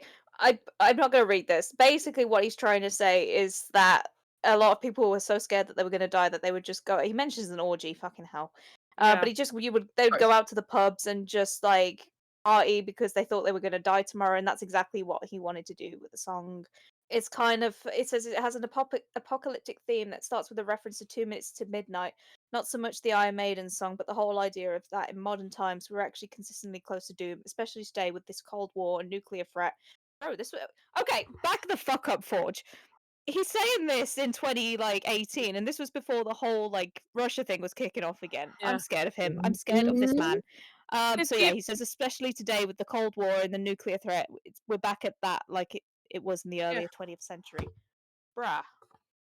Like if Sir. he's definitely he's a lover of history, and if you're into like history as well, you like I constantly am saying like we're back in the 70s, maybe Mm, late 60s, because like if you look at like there's this kind of prudishness that's coming back, people yeah. talking about like the kind of overt sexuality of people, and like people being because obviously like the increase of like women having OnlyFans and stuff like that, there the idea Mm, of people publicly talking about being sex workers, and it's like making so many people aghast, and then we're going backwards on our like on things um like abortion rights and all this here. Like it's and then also as well like you can always gauge what the kind of current climate is if you look at horror movies, because whatever kind of current like the kind of running theme that's in horror movies is probably the issue. And I've like it's not lost on me that a lot of films that came out this year had to do with like spawns of Satan being mm, born from nuns. And also, like even in like Alien Romulus, you have pregnancies and stuff, and like like it's all kind of forced births and things, mm, But everything he talks about like everything is secular, and it is true. Like we keep constantly going round and round in circles. So like we're back in like a Cold War era thing. We've got all the stuff that's happening all over the world. Like obviously like in Gaza and Ukraine, fucking Lebanon, like everything in the Middle East. It's again, it's very 70s, 80s, when that was all happening in the 70s and 80s. Yeah. You know, and then again the rise of like the Nazi Party won a seat somewhere in Germany. Mm. You know, like, and the fact that people talk now, like when you say about, oh, you know, you should punch Nazis, and people go, well, I don't really feel like that's the way we should be handling them. It's like the Indiana Jones series does not exist for you to sit now and say that we shouldn't be punching Nazis when Harrison Ford made his career punching Nazis Nazis. on different places all around the world. Like, I think I reposted a thing on Twitter. It's like, just so you're aware, the guy that Indiana Jones is punching is the bad guy. Just so you know. yeah, Yeah, because like, oh yeah, like that Spencer guy who's like everywhere, in all kinds of talks and stuff. People just let him go talk, and then he got punched one where is he time, now? and now he just he's so upset and scared that he stays at home and he can't talk shit anymore. Good, don't let Nazis talk shit. That's why no, we're talking about prequel, but that's why I'm excited for the next album, because I guarantee it's going to be all about that stuff too. Oh You know, yeah, anybody who's yeah. gone, I hope the next album's not political. I'm like, I've gone off. Are you like? Do you not? I'm gonna hold Are your you not hand when I aware of who tell you this. I'm gonna Tobias hold your Forge hand when I is? say Every this. album has been political. What are you Yeah. fucking talking about? Another quote I have here of him talking about this song is this: I think there's a lot of elements on the record that all in all combined make it very dramaturgical, as he said. Actually, I love kind of say, I love the Tobias Forge words that he comes up with. Is that a word? I don't know. Dramaturgical. Yeah, dramaturgically. That's what he said. It makes a very dramaturgically interesting record that you cannot really decipher just by hearing one song. Dance sounds the way it does because of its placement in the record. I wrote that song and included that in the record because it was needed. If you do cinematic compositions, we needed a car chase in the film, so we wrote that in. That's the only song that sounds like that. There's different scenes, different songs. That's how I like to write records, to have every song be a special little chapter and a special little color. In order to get the full gist of the meal, you need to eat all 10 courses, ending with the dessert in the end to get the full journey. So you have cinematic references, you have food references. That's like the ultimate Tobias Forge quote. I was gonna say I'm All we need- taking off the bingo card right now. yeah, all we need is just a dick reference. Oh, now we Um, just need liberal mother.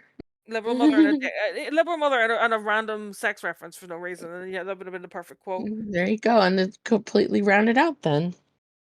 Also, I will say my own personal thing.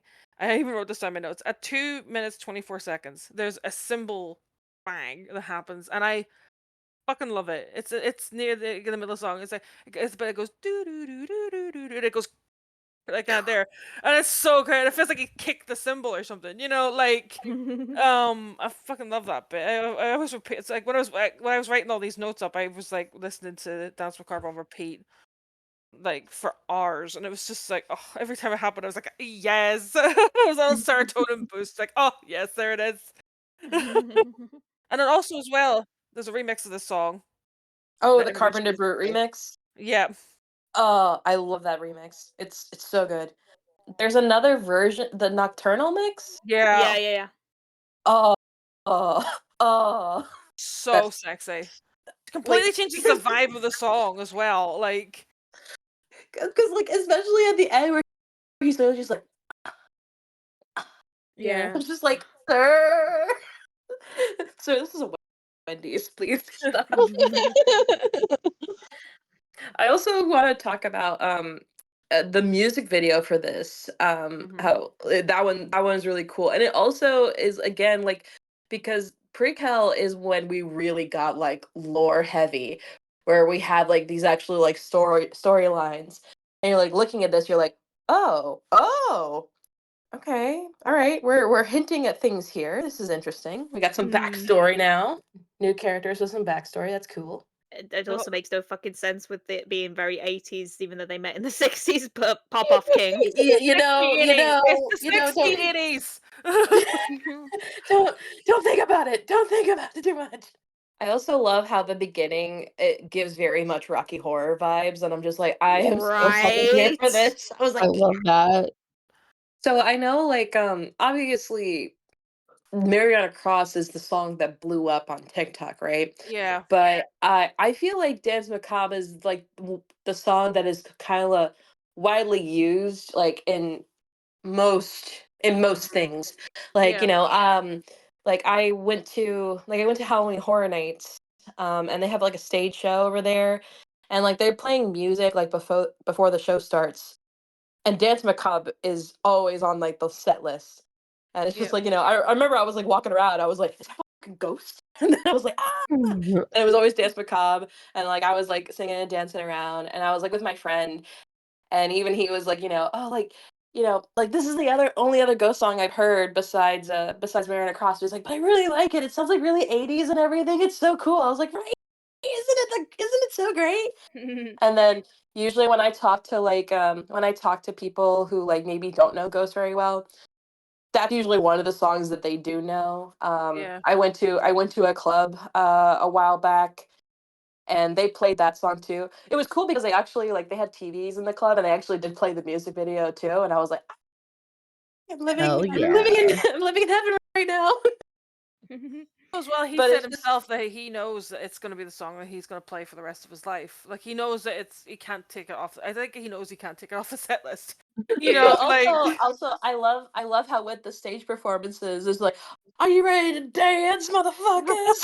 I love that. Have you got your Are you wearing your shoes? Have you got your Wobble, dance wobble. Because we're gonna dance, motherfuckers. It's Wobble great. wobble, da, da, da, da. It's so good. It's such a fun song live. Like it's a good song like in general, but in live, like he's just fucking like going at it. Because that's what he started the whole. I want to know that every single butt is moving. And then he does his little shimmies, and Yeah, then like. I was gonna say like there's that quote from somebody. I don't know I remember seeing it like in like 2022 or 2023. But somebody said that like it was one of the ghouls or something said that whenever you see him doing that on stage, that's not Papa. That's just Tobias loving his job.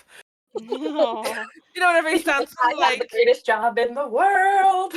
yeah, like also it's great. It's such a like it's such in a good it's in a great place on the set Mhm. list because like it's like the show's not over yet, but it's coming to an end. So like the confetti and everything like works really well for coming to the end, and obviously because in the like it's usually the last song, like second to last song played.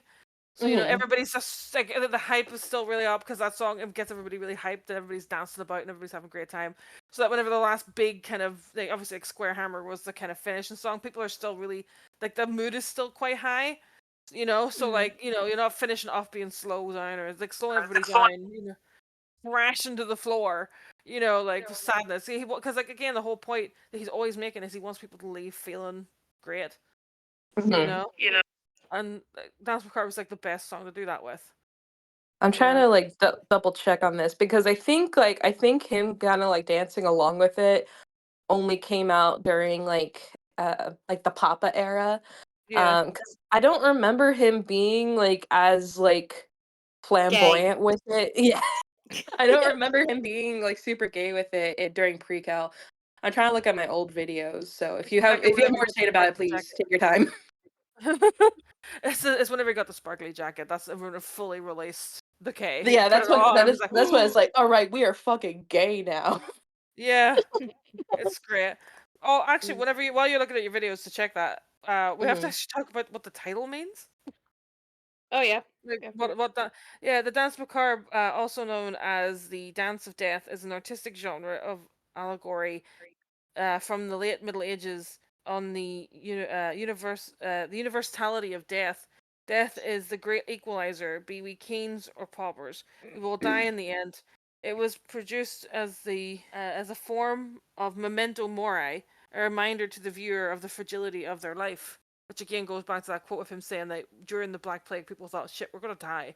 We could die tomorrow. I could get a bubo tomorrow, and I'm fucked after that because like at the time obviously they couldn't cure the plague, so it's like fuck it, we're gonna die, dance, Party.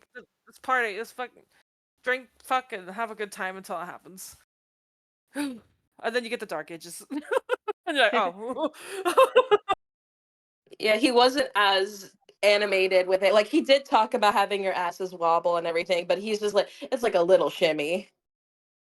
Oh, Because he's at the mic stand and he's just talking to the mic stand. It's like, I want to see your asses wobble, and then he's like a tiny little shimmy, just like woo. it's probably the suit as well. And he's just clapping along. Yeah, it's just like a little wobble. I'm doing a live reaction to the video. His pants are always so tight. I don't know how he wobbles anything at all ever. Well, like also this was in the black suit, which out of all of his suits was like the tightest one. So he's like he probably couldn't move around that much anyway. He's just like doo. Papa I'm so- Seymour Because there. yeah, he was using a mic stand for this one, which I think it's a better choice if he took away the mic stand because he had the mic Yeah. stand during Prequelle. But he's making love to the mic stand, so I guess it works out. Shall we move on to Pro Memoria? Yes. Yes, the This- song that has followed Copia since day one up until like now, up until Well, now. yeah, it's so weird, like how it's like just been sort of like Copia's almost like unofficial anthem. Yeah. Mhm. Oh, it gives me different feels, especially after watching Right Here, Right Now. It's just like, oh, It Like really does. like I like the like oh I want to say like the anxiety that went through me when like we had that one teaser of of him going up to the stage and then like does the Mm. twirl like in the with that one Yeah. light shining on him and all you hear is like Pro Memoria and it's just like right sure it was like how it started, how it ends, and it's like no, Yeah. no, I always felt Oh. like the pro memoria is supposed to mean like for memory or like for the sake of memory. Mm. It's like a formal note embodying the written record of a diplomatic discussion. But like that's another word for pro memoria. But it's like it's like to remember. It's like a type of thing, remembrance type thing. And I also feel like the song's supposed to be very soothing, in a Mm. sense. It's not meant to feel like again like the whole thing about the kind of concept of death coming for you, But it's like in a soothing way. Like we're all gonna die anyway, but it's like don't be scared of it, type feeling. Which again kind of ties back to the Rats video where he's on the pale horse, which is supposed to be death or pestilence. So death has followed Copia from the jump. Everybody just Yeah. dies around this man. Because first you get the Papas, they drop dead. Then you get Neil, he drops dead. And my sister, she's dropped dead. Like, Kobe's like, and I'm still standing after all this time. We need to talk about that one line though. The had you had your chance today, you could have sold out to Ain't That Right, Swede Saint Peter. Oh, The burn. I found like a really interesting thing where it's like because I was trying to figure out what because I'm not in the Jesus fan club Yeah. really. So I was trying to see like what St. Peter was all about, and obviously he was one of the leaders of the apostles, and it was like after Yeah. Jesus' death, Peter became the leader of the apostles and often depicted as the spokesperson, which is obviously what Simon was trying to kind of do, I suppose. Also, before Peter became Peter, his name was Simon.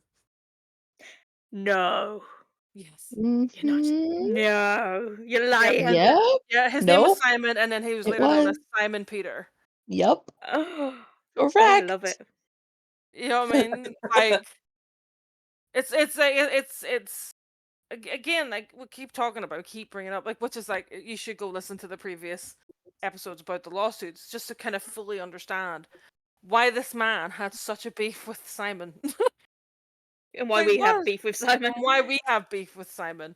Yeah, like God, it's just like you would have sold out to you and that right because like the line is sweet Saint Peter, but the way he sings it, it sounds like Swede Saint Peter. I always thought, hang on, give me 5 minutes, not even that. Talk amongst yourselves. 1 second. Yeah, it's like because it kind of like it definitely because when he sings it because like the lyric is in that right Sweet Saint Peter, but like I do like there are people that write it down like he said Swede Saint Peter, but Mhm. I personally do think he's saying like it's supposed to be like again like he loves plays on words, Yeah. kaleidoscopian vision. You know what I mean? Like he loves to play on a word, so like it's both. Like, it's not true and sweet Saint Peter. Like, because like again, like Simon's trying to portray himself as like a very sweet, innocent man in all this, and being bullied by big mean Tobias Forge, all 5'9" of him. I'm back with my Yeah. discovery. In the booklet, it says Swede. Oh, does it say Swede? Yep, So it just is a direct like fuck you. exactly. Oh, Jesus Christ. No. Like I was like singing the thing, like singing the don't be scared of dying, except you. You be scared, you bitch. But everybody else is fine. A special fuck you to you. Yeah. Also, as well, another thing about Saint Peter is he also did betray Jesus. Mm-hmm. Like obviously the kind of main one is Judas. People always remember Judas, but Jesus told Saint Peter, if told Peter, you will deny me 3 times that you know me. Yeah.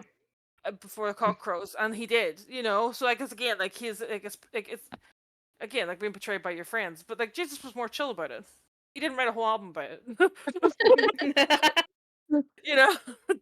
it's like I'm not as chill as Jesus. But yeah, like he got betrayed because like I'd like to give you like an insight in my notes. I wrote out the entirety of Luke 22:54 to 62.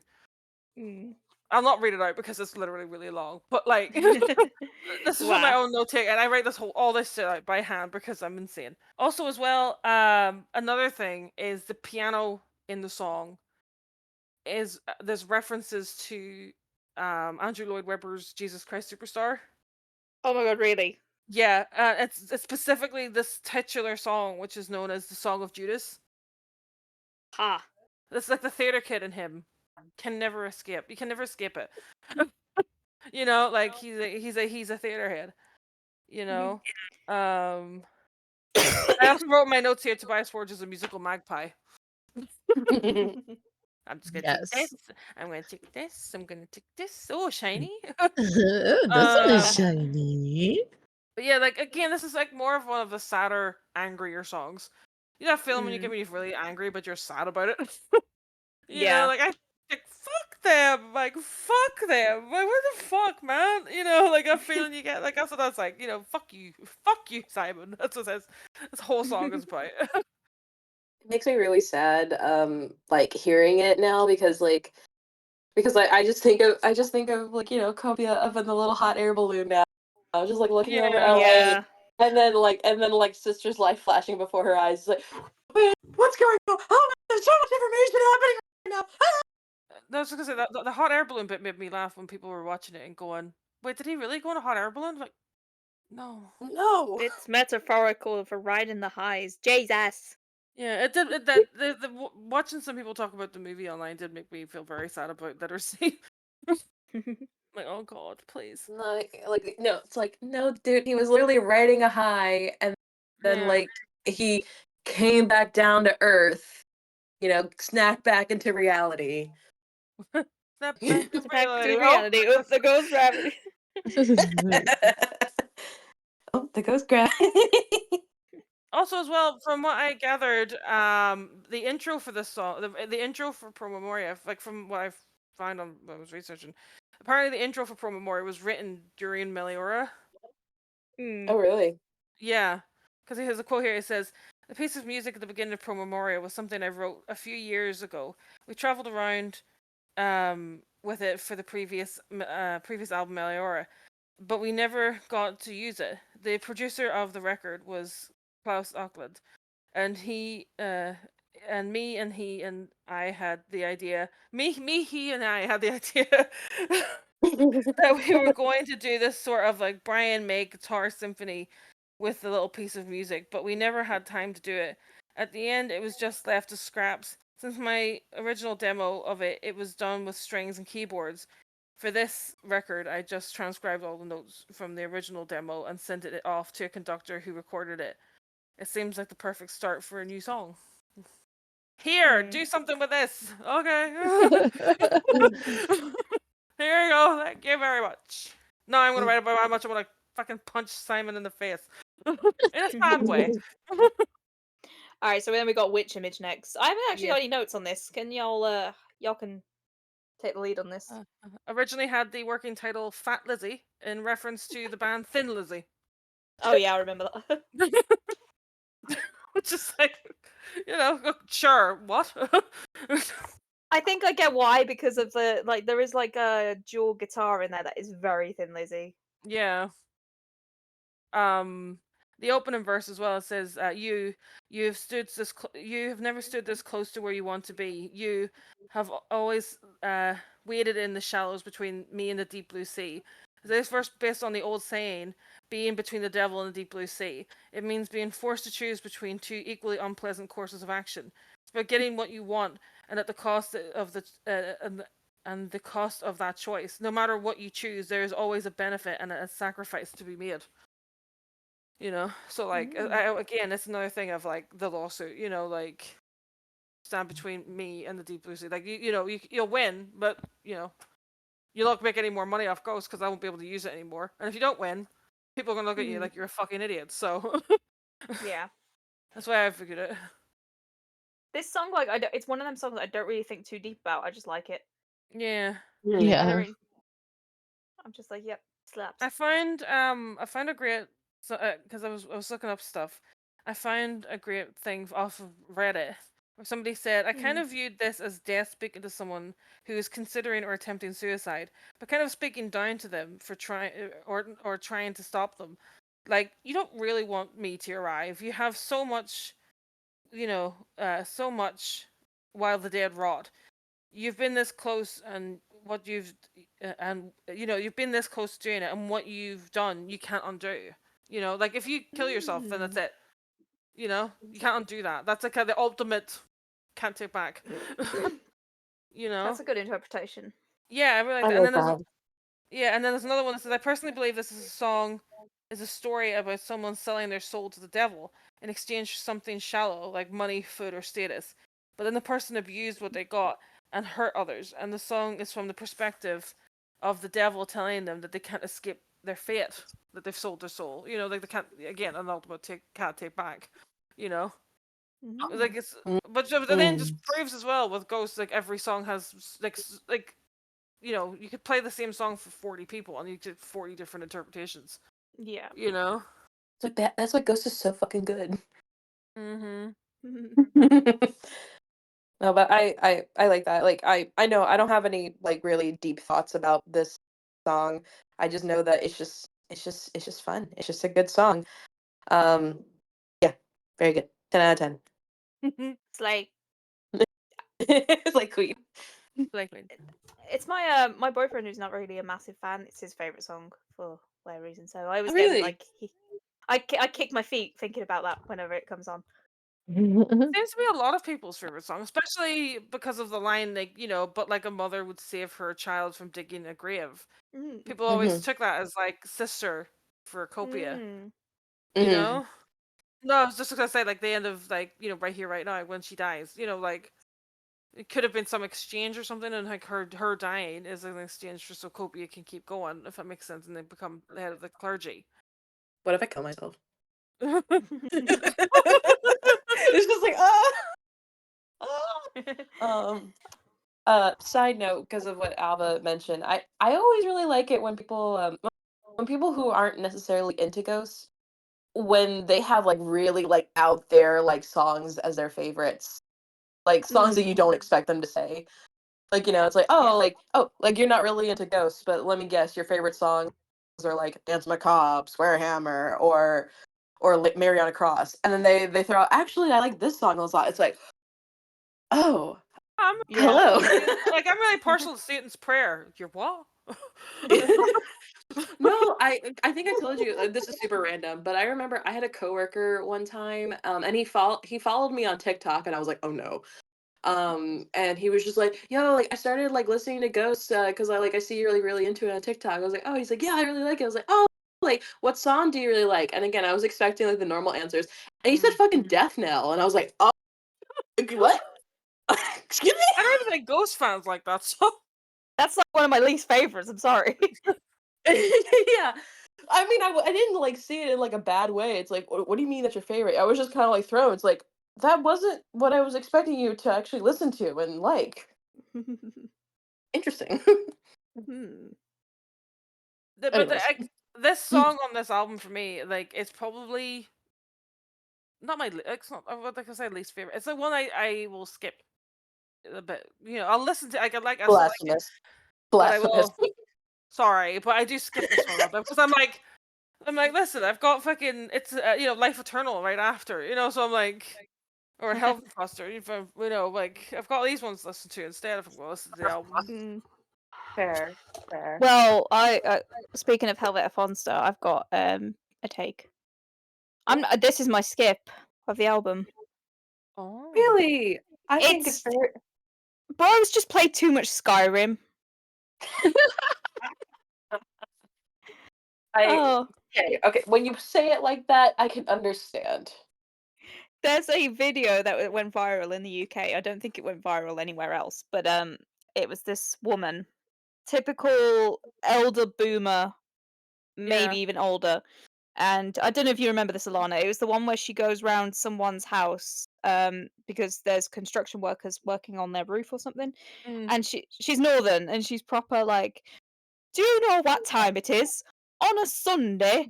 But like the way she speaks and tells these men off is so like Elder Scrolls NPC that someone literally just put Skyrim music to it. I remember that. And I literally, for science, I took that same video without the music and put Helvete Fonster on the background, and it works just the same. I'll try and find it and make it again. But no, Helvete Fonster is a Swedish translation to Hell Window, and it's what they would call women's dress holes. Because Yeah. God Tasteful forbid side women boob. have titties. It literally the song is called Tasteful Side Boob. It's a specific dress as well that they have in Sweden, isn't it? Like it's like a very long, maybe. like because if it's like a dress that it's got like quite long sleeve holes basically. But this is where I used a quote for I used the concept of the plague. Okay, because the plague, especially in the 1300s, even 1600s when it happened, mankind that was subjugated. Obviously, there were many of them were really religious. Most of them, well, they weren't that educated and all at all, right? And they were also superstitious. It's like the thought, literally, like we are being killed by God because women don't cover their tits. I Fucking, I love that quote. It's good. I still just have to be like in the right mood because, like you Yeah. say, it's like you've got Life Eternal on, and you're just like, I want to skip ahead. Yeah. I am very much skipping foreplay here. I understand, but It's probably one of my favorite instrumentals too. Like the two instrumentals on this album are probably two of my favorites because I feel like they're the most kind of thought out. If that makes sense, like because again, like he's using them to get changed. yeah. So like again, it's the first kind of viewing of him thinking about the stage show in the sense of putting stuff into the album. I did see somebody saying like, if they get rid of, I think it was the other one, Miasma, it's like, how's he gonna get changed? Like, he could probably just write another instrumental. It's his The job. thing, what he did as well is, I think if I remember the first ever shows I went to, Helvete Fonster was only like the first maybe 20 seconds. So maybe they could play the first 20 seconds of Miasma on the backing track. Yeah, If I remember correctly. Or they could do what that cover band I saw that did where they had just had Papa come out with the saxophone. Just had the guy who was playing Papa come out with a saxophone and a pair of sunglasses on. I was like, okay, this works. Yeah, there's not really much to say about the instrumental, sadly, because it's an instrumental. He's like, it's there, it's great. Yeah, it's not. Yeah. And out of all the instrumentals, like I do like it, but obviously when you're thinking about Prequelle and you're thinking Prequelle instrumental, the only one you think about is Miasma. Like I feel like a lot of people forget this one even exists. I will say though, the like sort of death toll, death knell even. I think that's what it's like. I'm using the context right. Yeah. At the end of the song is very fitting, haunting. Yeah. And yeah. It's very good. I don't even remember it being like used that much, like even during like Prequelle time, because I think they used Devil Church again. Actually, let me see. I know during like my first show this was in the Imperius like cycle though. They definitely used, I think it was Devil Church before Surrey, Spock Sun Up before He Is, and I feel like Helvete Fonster was before Call Me Little Sunshine or something. Yeah. Sorry, Helvete Fonster back in London 22. So this was my first show. They did Call Me Little Sunshine, and there wasn't any conclave, so it was Call Me Little Sunshine, Helvete Fonster, but like shortened, and then Year Zero. It was Interesting. interesting. Yeah, it was very interesting. All right, should we go to Life Eternal? Yes. I Right, mean, no, but yes. I've got a public service announcement to make. Yeah. So if you are a young one on TikTok, gather round, come closer, We're gonna come hold your listen to me. hand. Come listen. Everyone hold hands. Come We're listen gonna to me. hold your hand when we say this. We're gonna hold your hand when you. I love how you already know what I'm gonna say. For the love of God, please stop saying this song is about Tobias's brother. It's fucking not. Yeah. Oh, it I- makes me so I- mad. If I see one more fucking edit, with like Tobias crying, or just like them playing this song and saying, "Oh, it's about this person," like, no, it's No. Mm, not. Like it's from what I gathered, it's like I know you said you had some quotes that he's had, but from what I gathered was it's about kind of would you want to live forever? no, it Yeah, get boring after a while. That's pretty yeah, much what he said. Yeah. yeah. But also there is that like I remember I can't you know what I cannot remember for the life of me where I seen it, but he talked about as well like somebody exchanging something to live forever. And then what they actually realize is they've exchanged their partner, and their Mm, partner dies. mm, Um, but like, because like it is one of those things where it's like it could have something because like he always talks about like exchange with his like when his brother died. He talks mm, about like an exchange happening, so it could, but like it's not the only thing the song is about. Like obviously, it had a big impact on his life, but it's also really like tacky to do mm, that It constantly. is. It's really tacky and really gross and really inconsiderate Yeah. to use someone's pain and probably one of the worst moments of their life for clicks and views Yeah. mm. and engagement. Like, it's a bad look. Mm. Stop doing it. Yeah. So I've got I'm gonna basically read most of this fucking article because it's all relevant, and this is from Revolver, and it was when he was still in the studio, and they were kind of having like an in studio discussion. I'll try and differentiate between the interviewer and Tobe. Um, so then the interviewer is like, the album closes with Life Eternal, and then Tobe says, after this whole bear in mind, I'm sorry, I'm gonna read, and you know what I'm like reading. Yes. I Okay. lack it. Um, after this whole album going in and out of that sort of morality, let's say you were given the opportunity to circumvent the natural order of things and given a carte blanche to live forever, would you want to do that? Is that something you'd be willing to commit to? And then on the interviewer says, on the track you sing, would you let me touch your soul forever?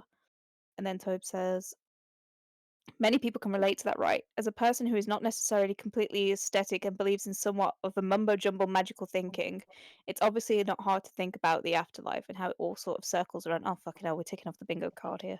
Yeah. And part of that is the whole idea of loving others and how it feels so eternal at certain points. Like when you have kids, it feels so literally eternal. You cannot imagine not having them in your presence or in your mental presence, at least for the rest of eternity. Friendships and love affairs end, some don't, and those are the ones that fuck with you. Brackets laugh. I can be very cynical when it comes to stuff like that. Even though I'm married and I have a very, very happy relationship, before her, I wouldn't want to commit to anything. All I saw was marriages falling apart, and I came from a broken home. I didn't believe in it. And then the interviewer asks, even more profound when you're not expecting it. That's the thing. I know a lot of people have been in marriages and in relationships that feel magical up until one point, and after that, they're not. I'm sure Stevie Nicks and Lindsey Buckingham felt the same way, felt like it was going to last forever. And now they're standing there singing Go Your Own Way to each other 40 years after they last put their hands on each other. He he he. So you sometimes have to take everything with a wee bit of salt. Sorry, I don't know why that made me laugh, like him saying it like that. Even death. You think that to experience death of someone close would be something you can't imagine, and when it happens, it absolutely sucks. But years later, it feels like, yeah, you went through that. And then the interviewer, this goes into a bit of a weird 180. The interviewer says, you mentioned Monty Python. On an episode of Curb Your Enthusiasm, Larry David is renewing his marriage vows, and his wife commits not only to staying together till death do us part, but also after death through all eternity, and it freaks him out. And then Tobe says, but I want to believe. I know theoretically that when you die, relationships end, friendships ends, band breaks up. That's so boring. It's so much more fun believing that it can go on forever. Again, we're back to the thing with the entertainer and the audience. At gunpoint, everybody understands this is just smoke, mirrors, pipes, drapes, and shit. But we have to come to an understanding. We have an agreement that you're believing what I'm telling you, and therefore it becomes real. The same way that I would think that Kiss Live is a real live record, and I firmly believe that, even though I know it's not magical thinking. So Yeah. that was a tangent, but I thought most of that was quite interesting. Yeah. Yeah. It's the idea of like relationships don't have to end whenever somebody dies. Like the Mm. relationship with that person can continue even after they're gone. And again, like you said, like children, partners, family. I understand that he's made because like he's not agnostic. He said that many times. He's not agnostic. Not an atheist. Sorry, but he doesn't. Yeah, he believes that that there is something for him. It's probably the Force from Star Wars. It's very moving live, especially because when he used to play it, he was in the white suit. Yeah. So he, like, and it was kind of like a single spotlight on him. Like you couldn't even see the ghouls in the background because it was all like kind of blacked out, and it was just a spotlight on him, and he was just singing. And like I didn't record it because I just wanted to like live in that moment. I was just like. It's like it's the thing is where again, like I said, like the song is like we don't know 100% if it's not like his brother is related to the song or not. So stop making fucking videos where he's crying. It's so That it's was it's like the worst. tacky. That was the worst trend I have ever witnessed Yeah. on that fucking app. Yeah. I should say one of the worst trends I've ever witnessed on the app, and it was just And then people would just make constant videos, and like that was the only thing they would ever say about that song, and it's just like, just stop, just stop talking about it, just stop. Yeah. Like obviously, because obviously it's a sensitive subject, and I just don't feel like it's important to like constantly bring it up and mention it. When it's just like there's there's so many other things you could talk about, and there's so many other things that you could like I don't even know what the word is, but like like if you want something to kind of like romanticize or like feel sad about, there's Yeah. tons of like fictional characters that you can like romanticize or whatever, and like relate to in whatever way. But like I feel like when you're relating it to like a real person and a real life painful situation, it's just like, oh, just stop. Yeah, and that whole podcast like interview whatever. I don't even know what you'd call it. The whole like open letter that he kind of read on the radio. Like it was it's at that time like I remember reading on Reddit people saying like whenever like they went in not really knowing anything about him and then went out knowing too much about him at that point, like and it was Right. such it was such a weird thing, and it's like he talked about the fact that like reading that letter and all was like he was worried they weren't going to let him do it. There's so many other things you could focus on that, and even in that interview without focusing on the moment where he's crying, because like it's just so cruel to take someone's pain and like make an edit. Use it for content. Yeah, just use it for content. Because I made this like goofy little video a while back of like clips of like James Hetfield being a Ghost fan, whatever. Yeah. And I remember a bunch of people commenting like, "Oh, I would love to know Tobias's reaction to this." And I was like, "Well, I know how he reacted," and I said how like, and people were asking like, "Oh, can you like post like the interview clip where he talks about it?" I was like, I will share the link to the video, and you can listen to it and enjoy it yourself. I'm not gonna use this as content on my page. Yeah. Yeah. because it's like it's a sensitive subject. It's not something I want to utilize as content. Yeah. So I will tell you the source, and then you can listen to it on your own. But that's not something I'm going to. Mm. Even though I don't make money, I'm not going to capitalize on this. Yeah. Yeah, no. It's quite interesting though when people on the flip side have it as their like wedding video, their wedding dance, Yeah. because then you're taking it into sort of what you call it, a more positive meaning, Yeah. Mhm. But which like is nice. it's a somber song, but not all somber songs have to be about negative things. Mm. Yeah. You know, I do. like every love song ever written. Like, Am I tripping? Didn't he say that he thinks it's kind of weird though? He's He like, did, Probably. yeah. no, He was like, like "That's not what I meant when I wrote the song, but I'm glad y'all find meaning in it." I think he said it like a little more like oh that's choice, Yeah. that's not what I would have done, but Mm. I pop off, I guess. genuinely need him to write like an actual lovey-dovey song because I need one That's for what my I'm wedding. saying. Right. There's a perfect. Mhm. He could literally write one for the Bram Stoker's Dracula. I'm obsessed with this idea currently for some reason. Bram Stoker's Dracula, because literally, I travel oceans of time to find you. Mm. You know that whole thing. Like the Yeah. romance of that movie, because he loves that movie too. I know he does. um, but it's like people misinterpreting like that kind of songs like that. It's like Cherry Wine by Hosier. Like people will get engaged to that song, and that song's about being in a relationship with like a domestic abuse situation, and you're like, Yeah. Do you want to know a funny story? yeah, When I was 14, no, I might have been a bit younger. No, I was about, yeah, no, I was about 14. And it was just like Tumblr was just up and coming, and like this was probably about 2009, and I was just getting into Smashing Pumpkins, and of course, being 14, you don't understand fucking anything. And for some reason, I put on like my blog, being like, I would really love to like have my first dance to Today by Smashing Pumpkins, and then like someone sent me an anon being like, you know that this song's about wanting to fucking kill yourself. I think you should fucking kill yourself. I was like, for fuck's fucking hell. sake. I was like, okay, I did not know that. Thanks for the input. I remember at school dances, people would slow dance to, and then sometimes people would talk about having their first dance to Arms of an Angel. Oh God. Oh no, not Arms of an Angel, Lips of an Angel, Lips of an Angel. Oh, by Hinder. Yeah, that's the one I was thinking of. Lips of an Angel. It's like Really got to hear your voice. Say my say that my one. name, yeah, that one, that one. It's just like that's not the song that you might think it is. That's Yeah, ain't he like my girl's in the next room? Sometimes I think she was literally, you. Yeah. Like, literally Yeah. your My ex. girlfriend's in the next room, and you're like, Sometimes hey, I wish it was you. I guess we never really moved on. Can I just It's like, say, if my boyfriend ever wrote a song like that, I would be immediately his ex. Yeah. No What shit. the fuck are you on about? Fuck up. Like, Thanks for writing a song about how much you don't actually love me. Goodbye. when you go back to your ex, actually, fuck you. thank you for writing a song about how much you miss your ex and how you you wish you were still with your ex. It's like, oh.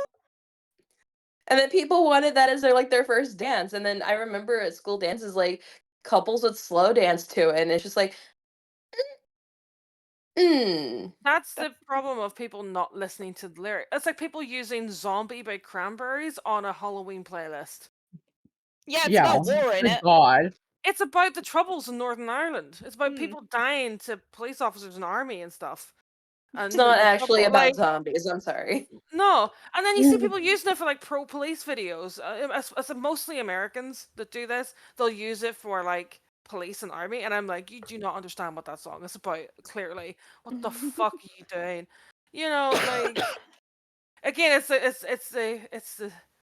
like it's Media like literacy somebody. is dead. Yeah, it's like somebody pointed out recently. It was like people playing Hallelujah at Christmas, and it's that guy that has like the kind of curly hair and like a mustache, and he like really likes Ghost on TikTok. Yeah, Ross. Yeah, he said it's like playing Mary on a Cross in the church. Like it's I completely missing the point. Like Hallelujah is Like about you're just looking at the like the title of the song and maybe like one lyric, and Yeah. like thinking, oh yeah, applies to like, this applies to the setting or whatever, and it's just like, I don't think you listened to the song. I'm just now thinking of that scene from Watchmen with Patrick Wilson.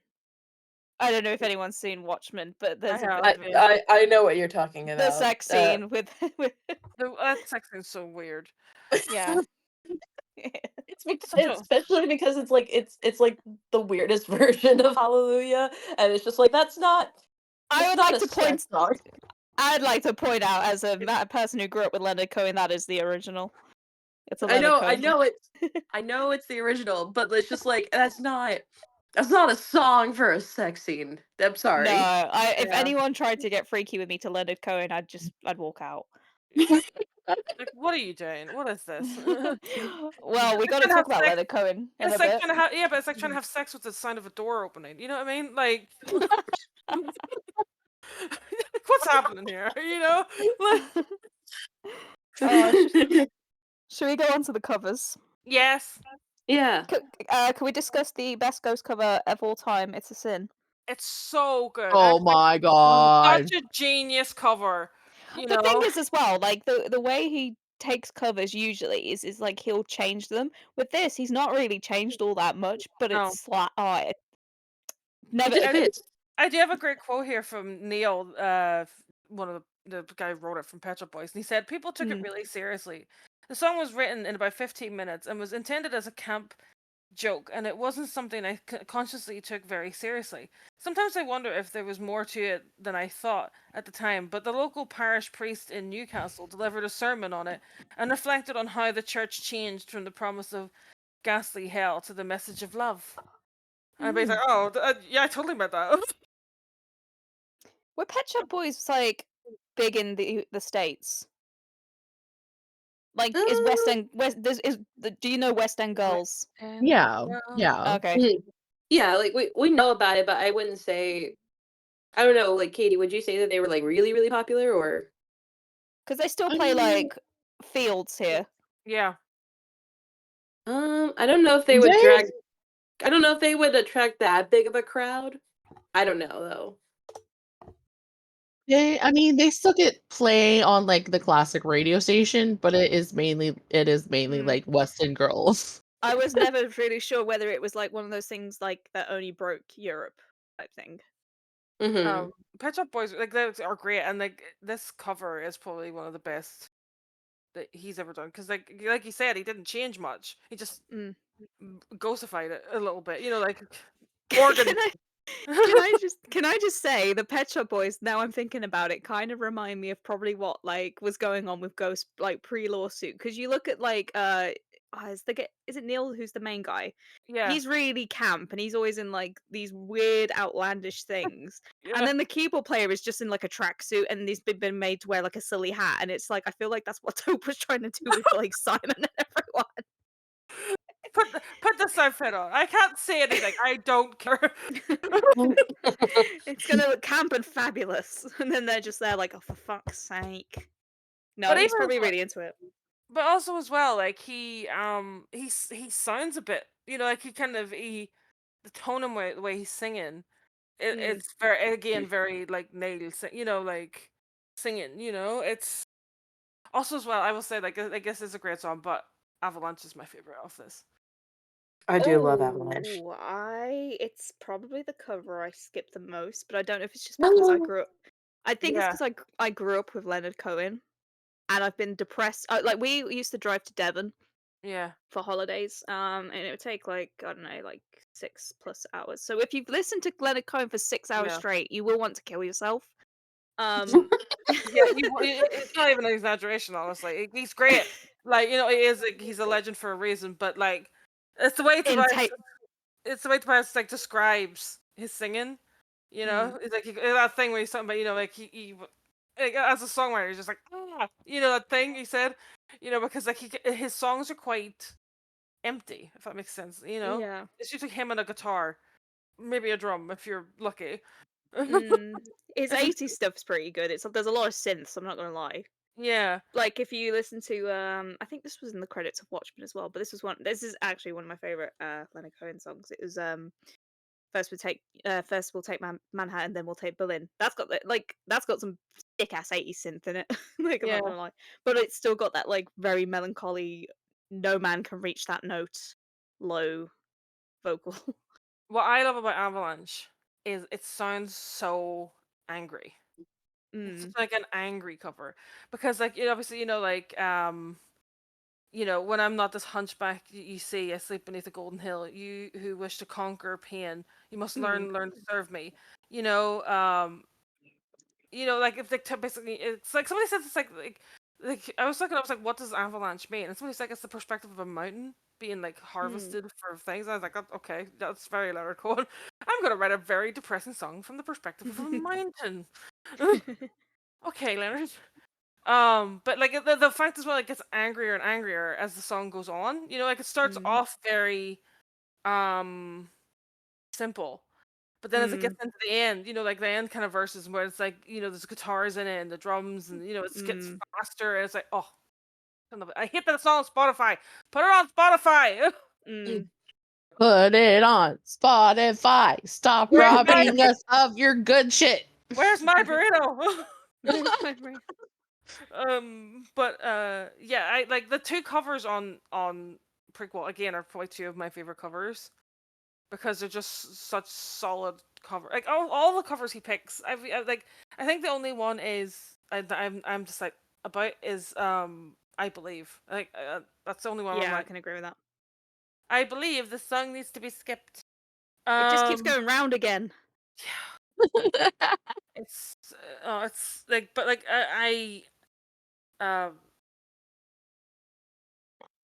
just think they're so good, and again, like Avalanche just sounds so angry, You know what I find odd? Not odd. I don't know what the word is. I suppose we can bring it in because it's kind of in this era.